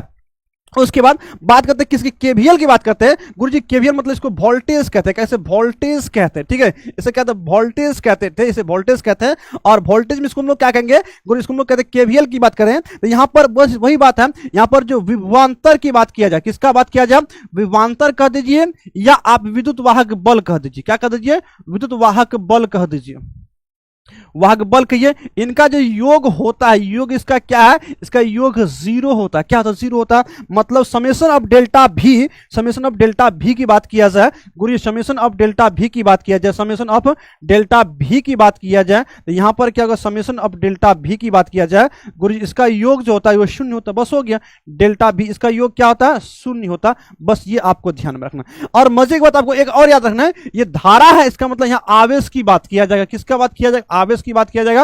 और अगर विभव की बात किया जाए, यहां अगर विभव है, हम गुरुजी विभव की बात कहते हैं तो यहां पर विभव या विभवांतर, इसका मतलब ऊर्जा की बात करते हैं, किसकी बात करते हैं, ऊर्जा की बात करते हैं। तो विभव के ऊर्जा है और धारा आवेश है, इसका मतलब ये जो आवेश संरक्षण सिद्धांत का पालन करता है, किरचॉफ का जो प्रथम नियम है, प्रथम नियम जो केसीएल है, जो संधि नियम भी कहते हैं या धारा नियम कहते हैं, ये आवेश संरक्षण नियम का पालन करता है। और उसके बाद जो विभवांतर नियम है, ये वोल्टेज लॉ है, ये ऊर्जा संरक्षण नियम का पालन करता है। इतना ही बात आप याद रखिए, एग्जाम में एक भी क्वेश्चन आप छोड़कर नहीं आइएगा, चाहे केसीएल पूछे, केवीएल पूछे, कुछ भी पूछे, कहानी खत्म हो जाएगा, ठीक है। अब किसकी बात करते हैं, हम बात करते हैं किसकी, हम बात करते हैं समझावे कि किरचॉफ का जो द्वितीय नियम ऊर्जा संरक्षण नियम का क्या करता है, पालन करता है ना, या संरक्षण का नियम है ना, हाँ। चलिए बहुत फनी आप लोग कमेंट कर रहे भाई, है ना। तो हम कहते हैं समझावे कि किरचॉफ का द्वितीय नियम जो है वो ऊर्जा संरक्षण नियम का पालन करता है। क्या बात है गुरुजी, सिंपल सी बात है। हम प्रथम द्वितीय नियम हमने क्या देखा, हमने डेल्टा भी देखा, मतलब कुल विभव का योग क्या होता है, 0 होता है, कुल विभव का योग क्या होता है, 0 होता है। हम ऐसे कंडीशन में कहेंगे कि किरचॉफ को दूसरा नियम जो वोल्टेज नियम कहते हैं, कहता है ऊर्जा संरक्षण का नियम है, क्योंकि यह बताता है एक बंद परिपथ, इसको लूप भी कहते हैं, लूप नियम भी कहा जाता है, द्वितीय नियम को लूप नियम भी कहा जाता है। किसी भी बिंदु पर जो कुल विभवांतर का बीजगणितीय योग 0 होता है, इसका अर्थ है परिपथ में ऊर्जा को न तो उत्पन्न किया जा सकता और नहीं नष्ट किया जाएगा। जब उत्पन्न ही नहीं करेगा, नष्ट नहीं करेगा, तो क्या होगा गुरुजी, जब न उत्पन्न होगा न मतलब नष्ट होगा, इसका मतलब वो संरक्षित है। वो क्या है? वो संरक्षित है, न ही विनाश। किस प्रकार से हम कहेंगे? ऊर्जा संतुलन बना रहता और किरचॉफ का द्वितीय नियम क्या? ऊर्जा संरक्षण नियम का पालन करता। कहानी खत्म। बात बनाकर लिखना, इसमें क्या करना है? बात बनाकर। अगर आपको बात बनाने आ गया है इस क्वेश्चन को आप लिख दीजिएगा। बात बनाना और कुछ भी करने की जरूरत नहीं है, ठीक है जी। आइए हम बात करते हैं किसकी? बात करते हैं व्हीटस्टोन जो ब्रिज है उसका संतुलित अवस्था की बात करते हैं। व्हीटस्टोन ब्रिज क्या है गुरुजी? व्हीटस्टोन ब्रिज जो क्या है, अगर क्वेश्चन एक आ जाए आप लोग मुझे बताइए, सबसे पहले बताइए जो व्हीटस्टोन ब्रिज है वो क्या है? व्हीटस्टोन सेतु क्या है बताइए गुरुजी। व्हीटस्टोन सेतु जो है, इसको व्हीट मतलब गेहूं, स्टोन मतलब पत्थर है ना, गेहूं पत्थर पुल है ना। व्हीटस्टोन सेतु की बात करते हैं, ब्रिज की बात करते हैं गुरुजी। ये क्या है? हम कहेंगे एक प्रकार के ये रेसिस्टर का कॉम्बिनेशन है, मतलब प्रतिरोध का कॉम्बिनेशन है, जिसमें क्या होता है गुरुजी? इसमें जिसमें हम कहेंगे जिसमें कुल मिलाकर 4 प्रतिरोध होता है। इसमें क्या होता है? इसमें 4 प्रतिरोध होता है। इसमें क्या होता है? इसमें कुल 4 प्रतिरोध, सबको पता है ना कुल कितना? तो कुल 4 प्रतिरोध होता है। 4 प्रतिरोध का ये कॉम्बिनेशन होता है, ठीक है जी। खास क्या बात है गुरुजी? खास बात यहां पर है जिसमें क्या है गुरुजी? 3 ज्ञात होता है। क्या होता है? 3 ज्ञात होता है। 3 ज्ञात होता है, ठीक है जी, कोई दिक्कत नहीं। और एक क्या होता है गुरुजी? एक अज्ञात। एक क्या होता है? एक अज्ञात होता है। क्या होता है? एक अज्ञात होता है। तो हम कहेंगे एक जो है एक अज्ञात होता है। तो हम कहेंगे व्हीटस्टोन ब्रिज एक ऐसा युक्ति है जिसमें कुल 4 प्रतिरोध होता है। जिसमें कुल कितना होता है? 4 प्रतिरोध होता है। और 4 प्रतिरोध में 3 क्या होता है गुरुजी? 3 जो ज्ञात होता है और एक अज्ञात होता है। 3 नोन होता है। 3 को हम लोग नोन कहते हैं और एक अननोन कहेंगे। क्या कहेंगे? एक अननोन कहेंगे। इसी युक्ति को, इसी उपकरण को हम लोग क्या कहते हैं? व्हीटस्टोन सेतु कहते हैं, व्हीटस्टोन ब्रिज कहते हैं। बस हो गया। खाली इतना बात रखिएगा, एक प्रकार का उपकरण है जिसमें 4 प्रतिरोध है, 3 को ज्ञात होता है, 1 अज्ञात है, इसी को व्हीटस्टोन ब्रिज कहते हैं। कहानी खत्म। इसे क्या कहेंगे? कहानी खत्म। जब व्हीटस्टोन ब्रिज सेतु संतुलित रहे तो संतुलित की अवस्था में क्या कहेंगे? संतुलित की अवस्था में जो गैल्वेनोमीटर होता है उसमें कोई धारा प्रवाहित नहीं करता। संतुलित की अवस्था में क्या होता है गुरुजी? संतुलित की जो अवस्था होती है ऐसे कंडीशंस में जो गैल्वेनोमीटर होता है, जो गैल्वेनोमीटर धारा मापी जो धारा है ना, धारा मापी की जो धारा होती है, धारा मापी की धारा क्या होगा गुरुजी? इसको आईजी कहते हैं। और आईजी इक्वल टू क्या होगा? 0। जब आईजी 0 होगा तो व्हीटस्टोन ब्रिज के जो है ना, मतलब व्हीटस्टोन सेतु की अगर बात करें, अगर भुजा के प्रतिरोध की बात करते हैं तो ये अनुपात में क्या गुरुजी? ये अनुपात में जो क्या होगा? अनुपात में क्या होगा? अनुपात में बराबर। अनुपात में क्या होगा? बराबर। संलग्न भुजा का जो प्रतिरोध होगा वो अनुपात में क्या होगा? बराबर होगा, ठीक है। अनुपात में क्या होगा? बराबर होगा। इसी को हम लोग व्हीटस्टोन ब्रिज कहते हैं। इसे क्या कहते हैं? व्हीटस्टोन ब्रिज कहते हैं। कहानी खत्म, है ना। तो अब देख लीजिए यहां पर है ना, बात करते संतुलित की बात करते हैं तो हम कहते हैं किसकी बात करते हैं? जब व्हीटस्टोन ब्रिज क्या होती है? जब संतुलित की अवस्था में होती है तो 2 संलग्न भुजा, क्या कहेंगे? 2 संलग्न भुजा है ना, 2 संलग्न भुजाओं का जो प्रतिरोध होता है, 2 संलग्न भुजाओं का क्या कहेंगे? प्रतिरोध होता है। अनुपात 2 शेष भुजा प्रतिरोध के अनुपात क्या होता है? बराबर होता है ना। बस कुछ नहीं गुरुजी, इस सिंपल सी बात है। किसका? वो जो आप मतलब पढ़ते हैं समरूपता का सिद्धांत, जस्ट लाइक समरूपता, इसको जब जी आप पढ़िए तो समरूपता सिद्धांत को आप याद कीजिए। कहानी क्या हो गया? खत्म हो गया। मतलब P/Q इक्वल टू R/S कह सकते हैं आप। इसको हम P/R इक्वल टू है ना Q/S भी लिख सकते हैं, ठीक है जी। बस 2 संलग्न भुजा का अनुपात बराबर होता है। हम बात करते हैं किसका? हम बात करते हैं विभव मापी के 2 उपयोग की बात करते हैं। विभव मापी में 2 उपयोग कौन कौन से हो सकते हैं गुरुजी? विभव मापी के 2 उपयोग कौन होगा? एक होगा गुरुजी विभवांतर को मापने में, किसमें? विभवांतर को मापने में। और दूसरा क्या होता है? किन्हीं 2 बिंदुओं के बीच में आंतरिक प्रतिरोध को ज्ञात करना। विभव मापी का काम है, और अगर विभव को नहीं मापेगा तो फिर तो मजे ना होना। चंदन कुमार कह रहे थे गुरुजी आप मेरे सपने में आए थे। सपने में अगर फिजिक्स पढ़ाए कि नहीं पढ़ाए हैं? फिजिक्स पढ़ाए कि नहीं पढ़ाए, है ना? खतरनाक डेरिवेशन कराए होंगे। जैसे डेरिवेशन देखा होगा पहले दिन टूट गया होगा, अरे भैया बाबा जी आ गए हैं ना, डेरिवेशन करवा के ही छोड़ेंगे ना। जो चीज है उसको पढ़ना होगा ना भाई, कब तक आप है ना चीजों से भागते रहिए। आइए चैप्टर 4 की सब्जेक्टिव क्वेश्चन की ओर चलते। गतिमान आवेश और चुंबकत्व, किसकी बात करते हैं? गतिमान आवेश और चुंबकत्व। अच्छा बताइए चैप्टर 3 में ऐसा कोई क्वेश्चन था जो आपसे नहीं बनेगा एग्जाम हॉल में? बताइए जल्दी से मुझे बताइए। चैप्टर 3 में अगर आपका सब क्वेश्चन क्लियर है आप लिखिए ऑल क्लियर, है ना, ऑल क्लियर, है ना। हम जानना चाहते हैं विद्यार्थी की रिवीजन है कि नहीं। अगर चैप्टर 3 में आपको ऑल क्लियर तो आप जल्दी से ऑल क्लियर लिखिए, ठीक है, ऑल क्लियर लिखिए। और अगर कोई दिक्कत है, कोई प्रॉब्लम है तो आप वो भी लिखिए प्रॉब्लम, है ना। ऑल क्लियर होना चाहिए, किसी कोई दिक्कत नहीं होना चाहिए, ठीक है। मूविंग चार्ज एंड मैग्नेटिज्म आ चुका है, ठीक है, ऑल क्लियर है ना, नो प्रॉब्लम सर जी, कोई बात ना होना भी चाहिए विद्यार्थी जी। आपकी तैयारी इस लेवल की होना चाहिए। कहते हैं ना कि हमारी उड़ान इस लेवल की होगी कि तुम्हारे ये झूठे की जो आंधियां हैं मेरा कुछ भी बिगाड़ नहीं पाएगा। तो आपकी तैयारी इतनी लेवल की होनी चाहिए कि ये झूठी की आंधियां भी चले तो आपकी कोई कुछ आपको बिगाड़ नहीं पाएगा। आइए बात करते हैं किसकी हम बात करते हैं। मेरे पास जो है चुंबकीय बल रेखा किसे कहते हैं, चुंबकीय बल रेखा है या विद्युतीय बल रेखा। नो ऑल क्लियर, क्यों नहीं भाई, कहां दिक्कतें आ रही है? हाफ क्लियर बता रहे बच्चे है ना, कुछ ऑल क्लियर बता रहे हैं। तो खैर अगर क्लियर नहीं हुआ तो आराम से चीजों को जितना बोले हैं आराम से क्या कीजिएगा, इस पैनल पीडीएफ को ले लीजिएगा अपने सिस्टम में या मोबाइल में खोल लीजिएगा, आराम से उसको 3-4 बार रट्टा मार दीजिएगा, कहानी खत्म है। सीधा बात बोल रहे हैं, ठीक है। 3-4 बार रट्टा मारिए, उसके बाद आराम से चिल फील करिएगा, ठीक है। इस 2 नंबरिया क्वेश्चन है, 2 नंबरिया क्वेश्चन एक बार समझ लिए, रट्टा मार लीजिए, कहानी खत्म है। सब झूठ बोल रहा है, को बच्चा अगर सब झूठ बोल रहा है लगता है कि इसको दुख हो गया है। होता है कभी कभी यार सर झूठ बोल रहा है, कब होता है ऐसा? तब बोला जाता है तब अपना खुदे ना मतलब लुटिया गोल रहता है, ऐसा होता है ना। इसको हम लोग कहते हैं कि ऑफलाइन अगर क्लास रहता है ना तो ये लड़ाई हो जाता है। तुम जानता है, तुमको पता है कि हमको क्लियर नहीं, तुम पूछो क्या पूछना चाहता है। ऐसा होता था ऑफलाइन में, कभी कभी पूछते थे, कहता है सर ऐसा झूठ बोल रहे सब बच्चे, ऐसा झूठ बोल रहा है। एक दूसरे को देखा, तुम ज्यादा जानते हो ऐसा होता है ऑफलाइन में, ठीक है जी। तो कहते हैं कि चुंबकीय बल रेखा किसे कहते हैं, चुंबकीय बल रेखा क्या होता है इसको बताइए। कहते हैं चुंबकीय बल रेखा क्या होता है, इनके किन्हीं 2 गुणों का उल्लेख कीजिए। चुंबकीय बल रेखा क्या है गुरु? सिंपल बात है, चुंबकीय बल रेखा चुंबक है ना, मतलब कहेंगे चुंबकीय बल रेखा चुंबकीय क्षेत्र में खींची गई काल्पनिक रेखा, जिस प्रकार से विद्युतीय बल रेखा था उसी बार चुंबकीय बल रेखा है। तो कहेंगे विद्युतीय क्षेत्र में खींची गई जो काल्पनिक रेखा उसको हम लोग क्या कहते हैं, हम उसको चुंबकीय क्षेत्र में खींची गई काल्पनिक रेखा क्या कहेंगे गुरु जी? काल्पनिक रेखा होता है, उसी हम लोग चुंबकीय बल रेखा कहते हैं। और ये क्या बताता है? ये क्षेत्र की दिशा और परिमाण बताता है, कहानी खत्म है। इसके 2 गुण बताना है, क्या कहेंगे? ये उसी प्रकार से ये 2 रेखा एक दूसरे को कभी नहीं काट सकती है, चाहे विद्युतीय बल रेखा हो या चुंबकीय बल रेखा हो या समविभव पृष्ठ हो, ये तीनों को याद करके रखना है। ये तीनों एक दूसरे को कभी नहीं काटती है, बस ऐसे याद करके रखना तीनों। क्या क्या बोला हमने?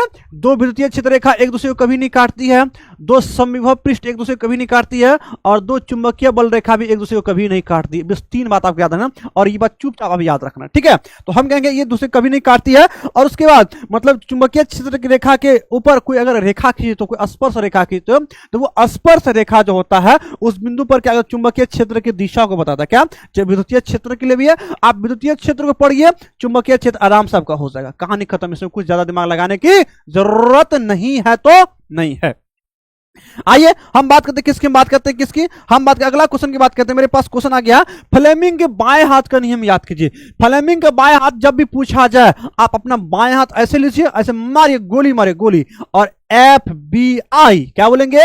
FBI, यहां से FBI, ये F मतलब फोर्स, B मतलब मैग्नेटिक फील्ड, और E मतलब करंट, FBI।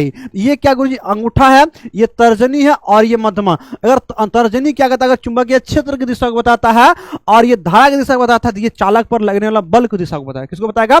बल की दिशा को बताएगा। तो कहते बाएं हाथ को इस प्रकार फैलाइए, तर्जनी है ना, कहेंगे गुरुजी अंगूठा, तर्जनी और मध्यमा परस्पर क्या हो? लंबवत हो, क्या हो ना, मतलब कहेंगे म्यूचुअली परपेंडिकुलर हो। जब लंबवत होगा यहां पर तर्जनी जो चुंबकीय क्षेत्र की दिशा को इंगित करती है, और अगर ये धारा मध्यमा क्या धारा की दिशा को बताया, मिडिल फिंगर कहते हैं ना आप लोग, बहुत मिडिल फिंगर कहते हैं, ये मिडिल फिंगर जो क्या है अगर ये धारा की दिशा को बताता है, इसका मतलब ये किसको बताएगा? चालक पर लगने वाला बल की दिशा को बताएगा, कहानी खत्म। FBI, और काफी इंपोर्टेंट 2 बार पूछा गया क्वेश्चन है, आपके ये अर्धवार्षिक में ये आ सकता है। आइए बात करते हैं किसकी? लॉरेंज बल की बात करते हैं गुरुजी। लॉरेंज बिश्नोई की बात कर लिया जाए। लॉरेंज बल क्या है? सिंपल सी बात है गुरुजी, लॉरेंज बल जो होता है एक प्रकार का संयुक्त बल है। क्या है? संयुक्त बल। अगर कोई ऐसा आवेश, अगर कोई आवेश है और वो आवेश क्या विद्युतीय क्षेत्र में भी है, क्या है? और लॉरेंज बल की हम बात करें, इसको खाली आप लोग याद रख लीजिए, हम यहाँ जो लिख रहे हैं अभी इसको याद रखिएगा।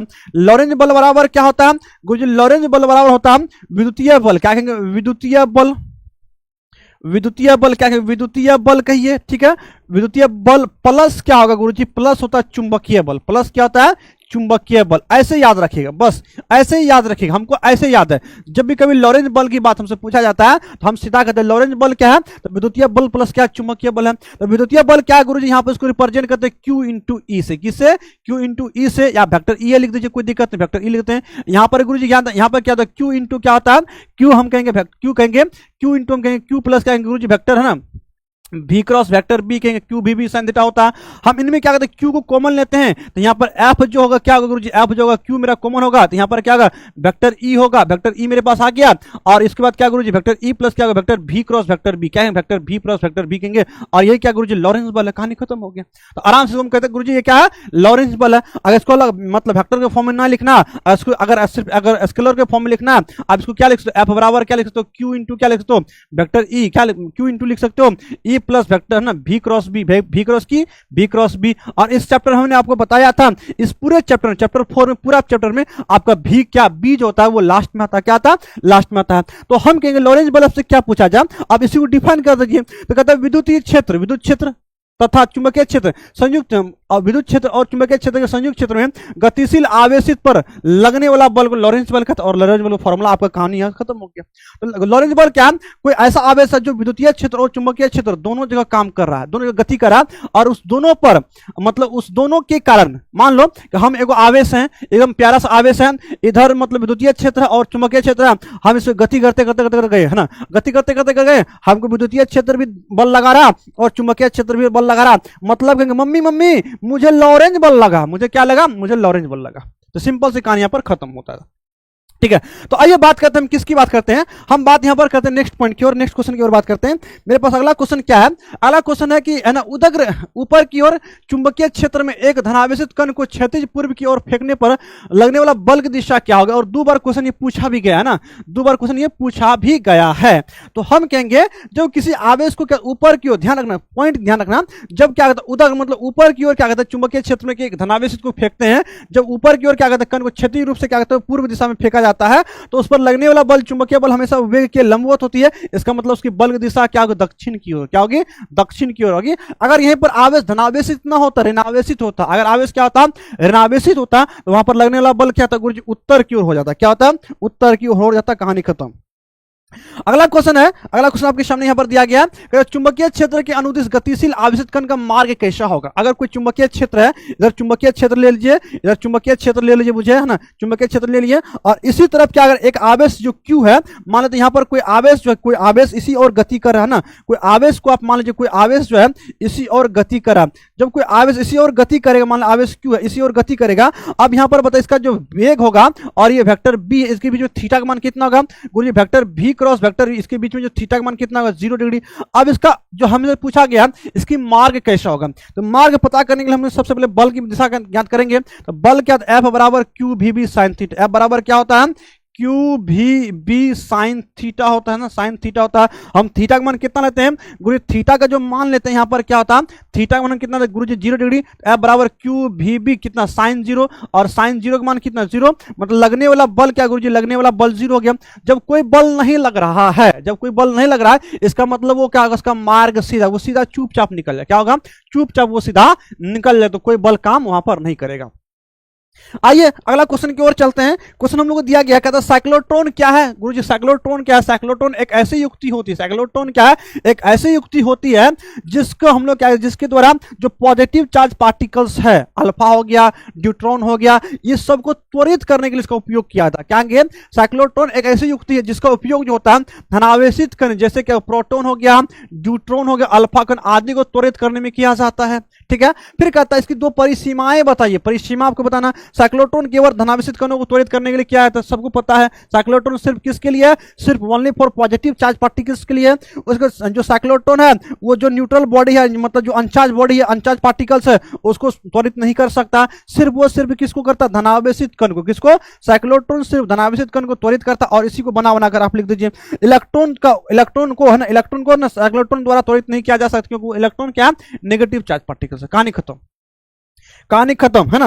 अगला क्वेश्चन हम लोग के सामने दिया गया, कहता है कि किस दशा में चुंबकीय क्षेत्र में गतिमान आवेश पर कण पर है ना, गतिमान आवेश पर कण पर बल अधिकतम होगा और न्यूनतम। ये क्वेश्चन आपको ऑब्जेक्टिव में पूछा जा सकता है। अगर थीटा का मान कितना लेते, 90 डिग्री लेते, कितना 90 लेते हैं, तो बल का मान अधिकतम होता है। आपको पता है F बराबर क्या गुरुजी, क्यू भी बी साइन थीटा है, और थीटा का मान 90 लेते हैं, F बराबर क्या होगा, F बराबर क्यू भी बी, क्या होगा F बराबर क्यू भी बी होगा। और ये बल कौन सा बल है, ये अधिकतम बल, ये कौन सा बल है, ये अधिकतम बल है। अधिकतम वाला। और थीटा वन कितना 0 डिग्री लेते हैं या 180 लेते हैं, साइन 0 का मान 0 और 180 मतलब एफ बराबर न्यूनतम। न्यूनतम हो गया, कहानी खत्म। इसमें कोई ज्यादा दिमाग लगाने की जरूरत नहीं है।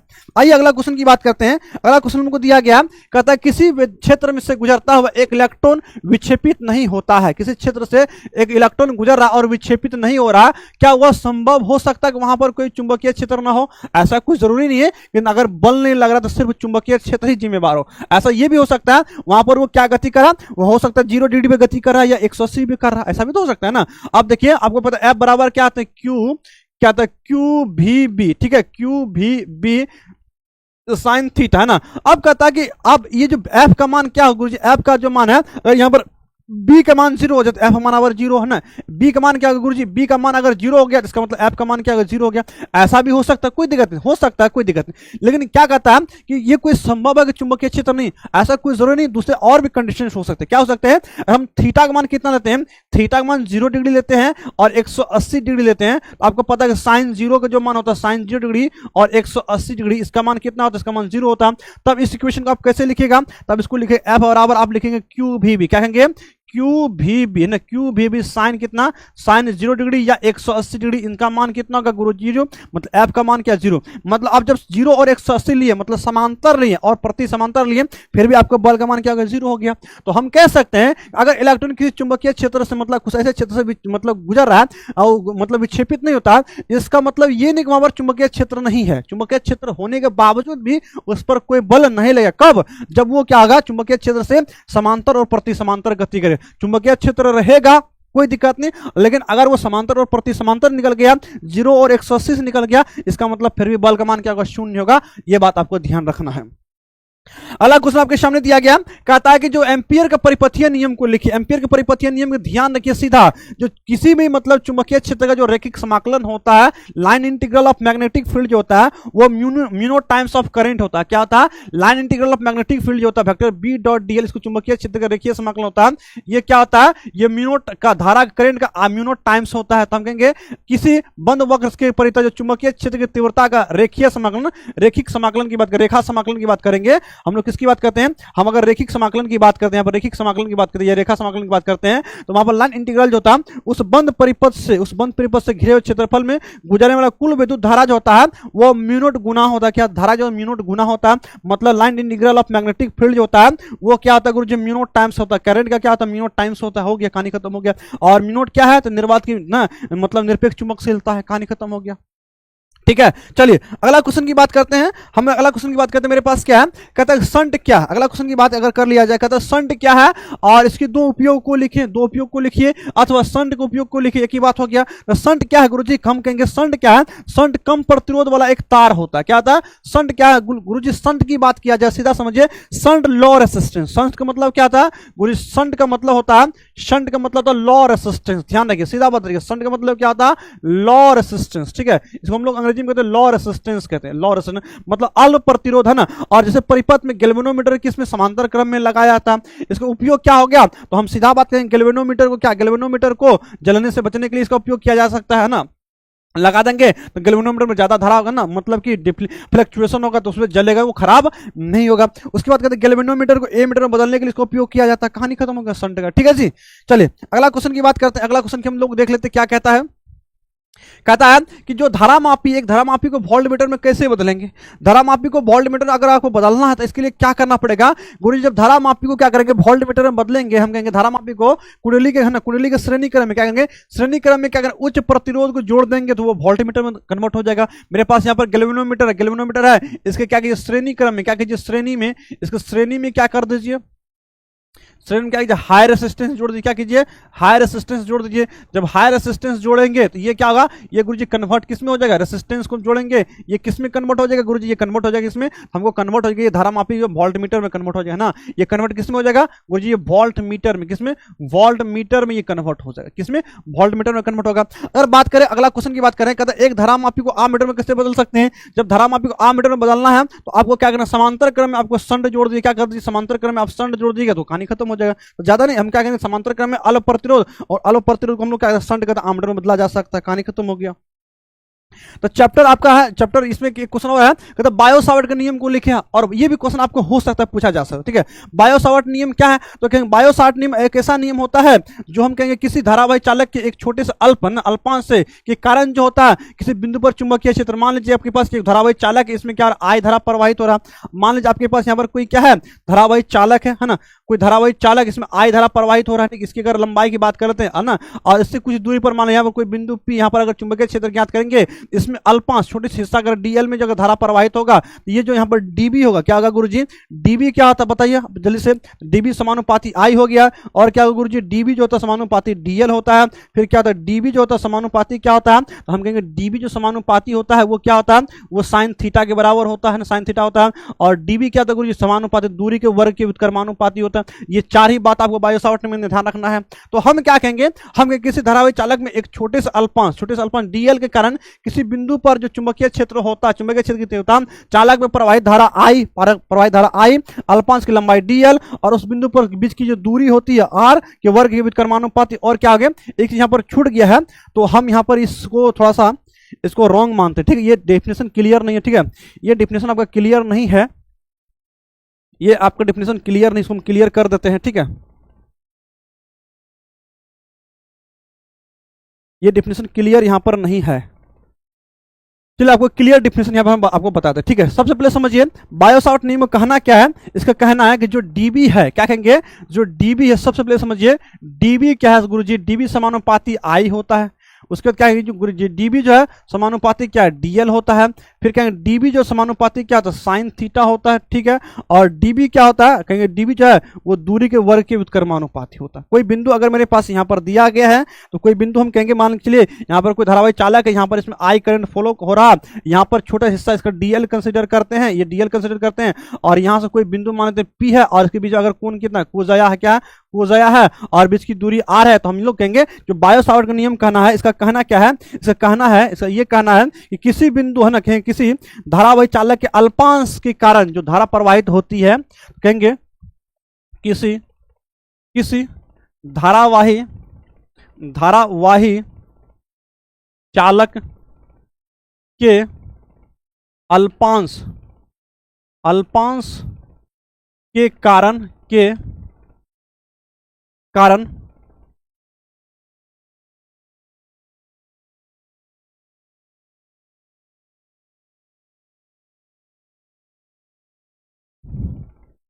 अल्पांश के कारण अल्पांश के कारण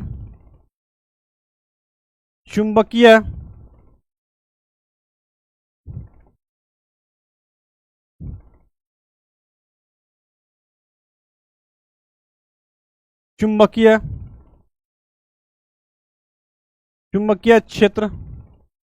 क्षेत्र का परिमाण अल्पांश चालक के अल्पांश कोमा चालक में प्रवाहित धारा, चालक में प्रवाहित धारा चालक तथा उस बिंदु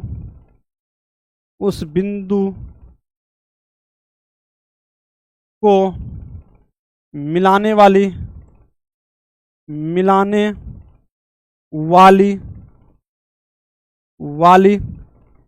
रेखा के बीच कोजया न जया के बीच जया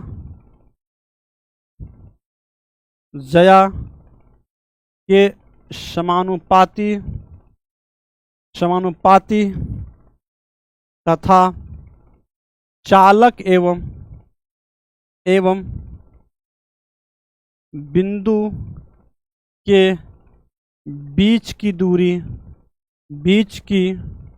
दूरी वर्ग के व्युत्क्रमानुपाती होता है, अब हो गया आपका क्लियर, ठीक है। तो हमने क्या बोला, हमने बोला डीबी जो होता है, डीबी क्या होता है, तो हमें डीबी समानुपाती आई होता है, डीबी समानुपाती डीएल होता है, डीबी समानुपाती साइन थीटा होता है, और डीबी क्या होता है, दूरी के वर्ग के व्युत्क्रमानुपाती होता है। इन सबको मिलाकर लिखिएगा, आपको क्या मिलेगा, डीबी इक्वल टू आपको मिलेगा, DB equal to mu naught बट्टे 4 पाई, म्यू नॉट बट्टे 4 पाई आपको मिलेगा I D L sine theta, I D L sine theta बट्टे क्या होगा, आर स्क्वायर। और ये क्या हो गया, बायो सावर्ट नियम का कहानी खत्म। क्या हो गया, बायो सावर्ट नियम का कहानी खत्म हो गया। आइए, ये चैप्टर का क्वेश्चन आपका कहता कंप्लीट होता है। हम लोग चैप्टर 5 में इंटर करते हैं, किसमें, चैप्टर 5 में इंटर करते हैं, ठीक है। चैप्टर 5 में हम लोग इंटर करते हैं, ठीक है जी। हम लोग क्या कहते हैं, चैप्टर 5 में हम इंटर करते हैं, ठीक है। आइए, हाँ बस चैप्टर 5 कम आप लोग गेम ओवर करें, ठीक है। चैप्टर 5 कम से कम कर देते हैं, उसके बाद आपका गेम ओवर कर देंगे, ठीक है। आइए चैप्टर 5 की बात करते हैं। चैप्टर 5 में कहते हैं एक छोटे चुंबक के लिए, एक छोटे क्षण चुंबक के लिए अक्षीय और निरक्षीय, क्या कहता है, अक्षीय और निरक्षीय स्थिति से को आप समझाएं। अक्षीय और निरक्षीय स्थिति क्या होता है, अक्षीय क्या होता है, सिंपल सी बात है। एक क्षण चुंबक लेते हैं, मान के लिए हम एक क्षण चुंबक लेते हैं, ठीक है। एक क्षण चुंबक लेते हैं, एक क्षण चुंबक लेते हैं गुरुजी, एक क्षण चुंबक लेते हैं। एक क्षण चुंबक में क्या होगा गुरु, एक क्षण चुंबक में दो ध्रुव होगा, एक क्या उत्तरी ध्रुव होगा, एक क्या होगा दक्षिणी ध्रुव होगा। एक हम लोग कहेंगे गुरुजी उत्तरी ध्रुव नॉर्थ पोल होगा, एक क्या होगा दक्षिणी ध्रुव साउथ पोल होगा। और इन दोनों ध्रुवों को मिलाने वाली एक रेखा खींचे, यहाँ पर दोनों ध्रुव है, एक उत्तरी ध्रुव है, एक क्या गुरुजी दक्षिणी ध्रुव है। इन दोनों ध्रुवों को मिलाने वाली एक रेखा खींचिए, मतलब एक ऐसी रेखा खींचिए जो दोनों ध्रुव को मिलाती है, दोनों ध्रुव को मिलाती हुई गुजरती है। इसका मतलब इस पर कोई बिंदु होगा, इस स्थिति को अक्षीय स्थिति कहते हैं। क्या कहते हैं, अक्षीय स्थिति कहेंगे। इसमें अगर कोई बिंदु होगा उसको अक्षीय स्थिति कहेंगे। सिंपल सा बात है, कोई क्षण चुंबक को दोनों ध्रुव को मिलाते हुए अगर कोई रेखा खींचते हैं, क्या कहते हैं, कोई रेखा खींचते हैं, तो उस रेखा को हम लोग क्या अक्षीय रेखा कहते हैं, और उसमें जो स्थिति होगा उसको अक्षीय स्थिति कहते हैं। देख लीजिए यहाँ पर क्या कहता है कि जब चुंबक के अक्ष पर स्थित कोई ऐसा, मतलब कोई ऐसा स्थिति, जहां सिंपल यहाँ पर और आसान लिखा है, चुंबक के अक्ष पर स्थित कोई स्थिति होती है उसको अक्षीय स्थिति कहते हैं। और इसे मतलब गॉस ए या मतलब या इसको हम लोग 10A के नाम से भी जाना जाता है। और निरक्षीय स्थिति की बात करते हैं, तो अक्षीय स्थिति पर क्या अक्षीय रेखा है, और इस पर एक लंबवत रेखा डाल दीजिए, इसके मध्य बिंदु क्या एक लंबवत रेखा डाल दीजिए। लंबवत रेखा आप जैसे डालेंगे तो ये कौन सा स्थिति होगा गुरुजी, ये निरक्षीय स्थिति। क्या होगा, ये निरक्षीय स्थिति होगा। ये क्या लंबवत जैसे आपने डाला, यहाँ पर हमारे मध्य बिंदु O है, एक लंब आपने डाला, ये लंबवत, इसका मतलब ये कौन सी स्थिति है, ये निरक्षीय। क्या है, ये निरक्षीय। इसको हम लोग 10B के नाम से भी जानते हैं। इसे क्या कहते हैं गुरुजी, निरक्षीय स्थिति से 10B भी कहते हैं, ठीक है। तो वही बात आपको यहां पर लिखा हुआ, हम इसको कैसे कह सकते हैं, तो हम कहेंगे जब मतलब कहेंगे जब उस बिंदु पर रेखा किसी मतलब है ना अक्षीय, कहेंगे निरक्षीय स्थिति की बात करते हैं, जब है ना जब बिंदु उस रेखा पर स्थित हो जहां चुंबक के क्या मध्य है ना मध्य अक्ष रेखा के लंबवत रेखा खींचते हैं, और इस स्थिति को हम लोग निरक्षीय स्थिति कहते हैं। और इसको हम लोग 10B गॉस बी या 10B के नाम से भी जाना जाता है। सिंपल सी बात, इसको आप आराम तरीके से लिख सकते हैं, ठीक है। आइए अगला क्वेश्चन की बात करते कहता है कि चुंबकीय विभव को परिभाषा दे। चुंबकीय विभव क्या होता है, सिंपल सी बात है, चुंबकीय क्षेत्र में क्या कहते हैं, जैसे विद्युतीय विभव है उसी प्रकार चुंबकीय विभव है। तो हम कहेंगे विद्युतीय क्षेत्र में क्या, चुंबकीय क्षेत्र में एकांक उत्तरी ध्रुव को, किसको, एकांक उत्तरी ध्रुव को अनंत से स्थान पर लाते हैं, तो लाने में जितना कार्य करना पड़ता है उस बिंदु पर चुंबकीय विभव कहते हैं। और इसका फॉर्मूला क्या था, चुंबकीय विभव बराबर क्या होता है, म्यू नॉट बटा 4 पे M/R होता है। कहानी खत्म हो गया, ठीक है। आराम से हम बात करते हैं, किसकी बात करते हैं ना, चुंबकीय आघूर्ण। जस्ट चैप्टर 1 चैप्टर 5 जो है ना, 12th फिजिक्स का चैप्टर 5 और चैप्टर 1 हम कई बार बोले थे कि आपको जब भी रिवीजन करना है तो आपको क्या करेंगे, मतलब कि इसको जो है आपको दोनों को मतलब कोलैबोरेट करके रिवीजन करना है ना। चैप्टर कौन कौन, तो चैप्टर 1 और चैप्टर 5, क्योंकि दोनों बस टर्मिनोलॉजी अंतर है, मीनिंग सबका एक ही है, मीनिंग क्या है, एक ही है। तो हम कहेंगे हम चुंबकीय आघूर्ण की बात करेंगे। सिंपल सी बात है, चुंबकीय आघूर्ण वहां पर आपने क्या विद्युतीय आघूर्ण में आपने देखा P = Q × 12, यहाँ पर क्या M है ना, M × स्मॉल m × 12 है। तो सिंपल सी बात है, चुंबकीय ध्रुव शक्ति मेरे पास क्या, पोल स्ट्रेंथ मेरे पास M है, क्या है, M है, और चुंबकीय लंबाई जो 12 है गुणनफल को चुंबकीय आघूर्ण कहते हैं, मतलब मैग्नेटिक मोमेंट कहते हैं। और इसको M से रिप्रेजेंट करते हैं। M = क्या हो गया, कैपिटल M = हम लोग क्या कहेंगे गुरुजी, स्मॉल m × 12 कहेंगे। और इसका मात्रा की बात किया जाए तो एम्पियर मीटर स्क्वायर कहेंगे, एम्पियर मीटर स्क्वायर। और विमा क्या गुरुजी, AL मतलब हम कहेंगे IL² कह सकते हैं, या M0L² GT0 कह सकते हैं। तो बस चैप्टर 1 और चैप्टर क्या आपका चैप्टर, जब भी आपको चैप्टर 5 का रिवीजन करना होगा, चैप्टर 1 है ना, चैप्टर 1 करेंगे और चैप्टर 5 को एक साथ आप रिवीजन कीजिए। आइए अगला क्वेश्चन की बात करते हैं। कहता है कि चुंबकीय है ना, मतलब पृथ्वी के चुंबकीय तत्व का क्या समझाइए। पृथ्वी के चुंबकीय तत्व क्या है, तो कहेंगे पृथ्वी के चुंबकीय तत्व वहां है, मतलब एक ऐसा जगह होता है। पृथ्वी के चुंबकीय तत्व से क्या कहते हैं, हम लोग पृथ्वी के चुंबकीय क्षेत्र की दिशा और परिमाण ज्ञात करते हैं। क्या कहते हैं, चुंबकीय क्षेत्र का मान, और हम क्या कहते हैं उसका दिशा ज्ञात करते हैं, और वही हमको क्या पृथ्वी के चुंबकीय तत्व है। तो कहेंगे पृथ्वी के चुंबकीय तत्व की बात करते हैं, तो किसी स्थान पर पृथ्वी के चुंबकत्व के कारण जो राशियां पृथ्वी के चुंबकीय दिशा और चुंबकीय क्षेत्र का मान और दिशा बतलाती है, उन्हें उन्हें क्या पृथ्वी के चुंबकीय क्षेत्र तत्व कहते हैं, इसको एलिमेंट कहते हैं। और पृथ्वी के चुंबकीय तत्व कितने, तीन कौन है, कितने, तीन तत्व हैं। कौन, दिक्पात है, नमन या नति कहते हैं, और पृथ्वी के चुंबकीय क्षेत्र का क्षैतिज घटक कहते हैं। यही बात आपको ध्यान रखना। तो पृथ्वी के चुंबकीय क्षेत्र के तीन तत्व है, कौन कौन, मेरे पास पृथ्वी के चुंबकीय तत्व मेरे पास तीन है, और कौन है, एक मेरे पास दिक्पात है या दिक्पात, एक नमन है, एक क्या नति है, और चुंबकीय क्षेत्र का क्षैतिज घटक है। आइए अगला क्वेश्चन किसमें देखते हैं। कहता है कि मतलब चुंबकीय क्षेत्र, जो चुंबकीय क्षेत्र की परिभाषा बताइए, चुंबकीय दिक्पात बताइए ना, मैग्नेटिक डिक्लिनेशन बताना है। तो सिंपल सी बात है, अगर इसको परिभाषित करेंगे तो किसी स्थान पर चुंबकीय यामोत्तर और भौगोलिक यामोत्तर, ध्यान रखना, चुंबकीय यामोत्तर हो गया, और भौगोलिक यामोत्तर के बीच में जो कोण बनता है, भौगोलिक यामोत्तर के बीच में जो कोण बनता है, उस स्थान को हम लोग दिक्पात कोण कहते हैं। कहानी खत्म हो गया। और दिक्पात कोण को हम लोग किसके कहेंगे, दिक्पात मतलब किसी स्थान पर दिक्पात का मान जो होता है, मान चुंबकीय सुई अथवा दिक्सूची की क्या होता है, सहायता से ज्ञात किया जा सकता है। इसको ज्ञात करने लगा कहेगा तो ज्ञात कर देंगे। ठीक है, चलिए अगला क्वेश्चन की बात करते हैं। नमन कोण क्या है, तो सिंपल सी बात है, नमन कोण अगर जब भी आपको ज्ञात करना है, या इसको आभासी नमन से आप क्या समझते हैं, इसको है ना, या इसके मापने वाला जो यंत्र उसका नाम लिखने के लिए, तो कहेंगे पृथ्वी किसी स्थान पर परिणामी चुंबकीय क्षेत्र हो गया, और क्षैतिज घटक है ना, क्षैतिज घटक के साथ क्षैतिज दिशा के जो कोण बनेगा, उसी कोण को हम लोग क्या कहते हैं, उसी कोण को नमन या नति कोण कहेंगे। तो परिणामी चुंबकीय क्षेत्र और क्षैतिज के साथ अगर कोण बनेगा, परिणामी चुंबकीय क्षेत्र और क्षैतिज के साथ जब कोण बनेगा, उसको हम लोग क्या कहेंगे, नमन या नति कोण कहेंगे। अगर क्या, तो चुंबकीय यामोत्तर और भौगोलिक यामोत्तर के बीच में क्या कहेंगे, चुंबकीय यामोत्तर और भौगोलिक यामोत्तर के बीच में अगर कोण बनता है, उस कोण को हम लोग कहेंगे चुंबकीय दिक्पात कहेंगे। कहानी खत्म, ज्यादा सोचने की जरूरत है नहीं। और बात किया जाए इसके मापने के यंत्र को, अगर बात किया जाए इसके मापने वाले यंत्र को नति मापी कहते हैं। क्या कहते हैं, नति मापी कहते हैं। और नमन कोण या नति कोण को मापने वाले यंत्र को क्या कहते हैं, नति मापी कहते हैं। कहानी खत्म। चलिए अगला बात करते हैं, किसकी हम बात करते हैं, चुंबकशीलता की बात करते हैं, और चुंबकीय प्रवृत्ति की बात करते हैं। चुंबकशीलता क्या होता है, तो चुंबकशीलता हम लोग म्यू से रिप्रेजेंट करते हैं। कहते हैं चुंबकीय पदार्थ में उत्पन्न चुंबकीय प्रेरण मतलब बी हो गया, और चुंबकीय तीव्रता एच, B/H, क्या B/H है, इनके अनुपात को हम लोग क्या कहते हैं, चुंबकशीलता नहीं म्यू कहते हैं। और चुंबकीय प्रवृत्ति की बात किया जाएगा तो किसी स्थान पर किसी पदार्थ में उत्पन्न चुंबक तीव्रता I है, और चुंबकीय क्षेत्र H के अनुपात को हम लोग कहेंगे चुंबकीय प्रवृत्ति। I/H की अगर बात करेंगे चुंबकीय प्रवृत्ति होगा, और B/H की बात किया जाएगा तो चुंबकशीलता होगा। कहानी खत्म है ना। देखते हैं अगला क्वेश्चन क्या कहता है। अगला कहता है मतलब चुंबकत्व में क्यूरी के नियम को लिखें। क्यूरी के नियम आपको लिखना है। क्यूरी का नियम क्या कहता है, तो सिंपल सी बात है, क्यूरी के नियम अगर बात किया जाए तो कहता है जब किसी लोह चुंबकीय पदार्थ को गर्म किया जाता है तो उसकी चुंबकीय प्रवृत्ति जो कायम होती है वो परम ताप के व्युत्क्रमानुपाती होती है। परम ताप मतलब क्या है, ये आपके पास है, ये चुंबकीय प्रवृत्ति कायम जो है ये क्या 1/T का क्या मतलब है ना, 1/T होता है, व्युत्क्रमानुपाती है। तो हम कहेंगे कि किसी लोह चुंबकीय पदार्थ को गर्म किया जाता है तो उसकी जो चुंबकीय प्रवृत्ति जो कायम है क्या है, वो परम ताप T क्या व्युत्क्रमानुपाती। यही आपका क्यूरी का नियम हो। कहानी खत्म हो गया। सिंपल सी बात, दो बातें आपको ध्यान रखना है।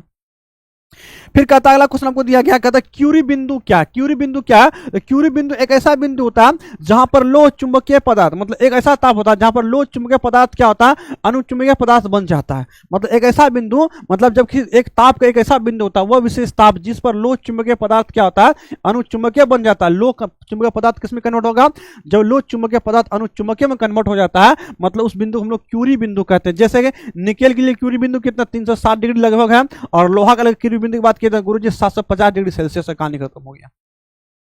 चलिए है ना।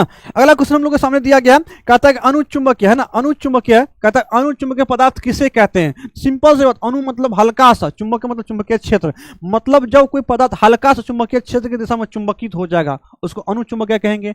वह पदार्थ जो बाह्य चुंबकीय क्षेत्र में रखे जाने वाले चुंबकीय क्षेत्र की दिशा में मामूली सा कहेंगे, मामूली सा चुंबकित हो जाता है, उसे अनुचुंबकीय पदार्थ कहते हैं। जो एल्युमिनियम हो गया, सोडियम हो गया, लिथियम हो गया, कुछ एग्जाम्पल्स है जो आपको ध्यान रखना, जो आपसे क्वेश्चन में पूछा जाता है।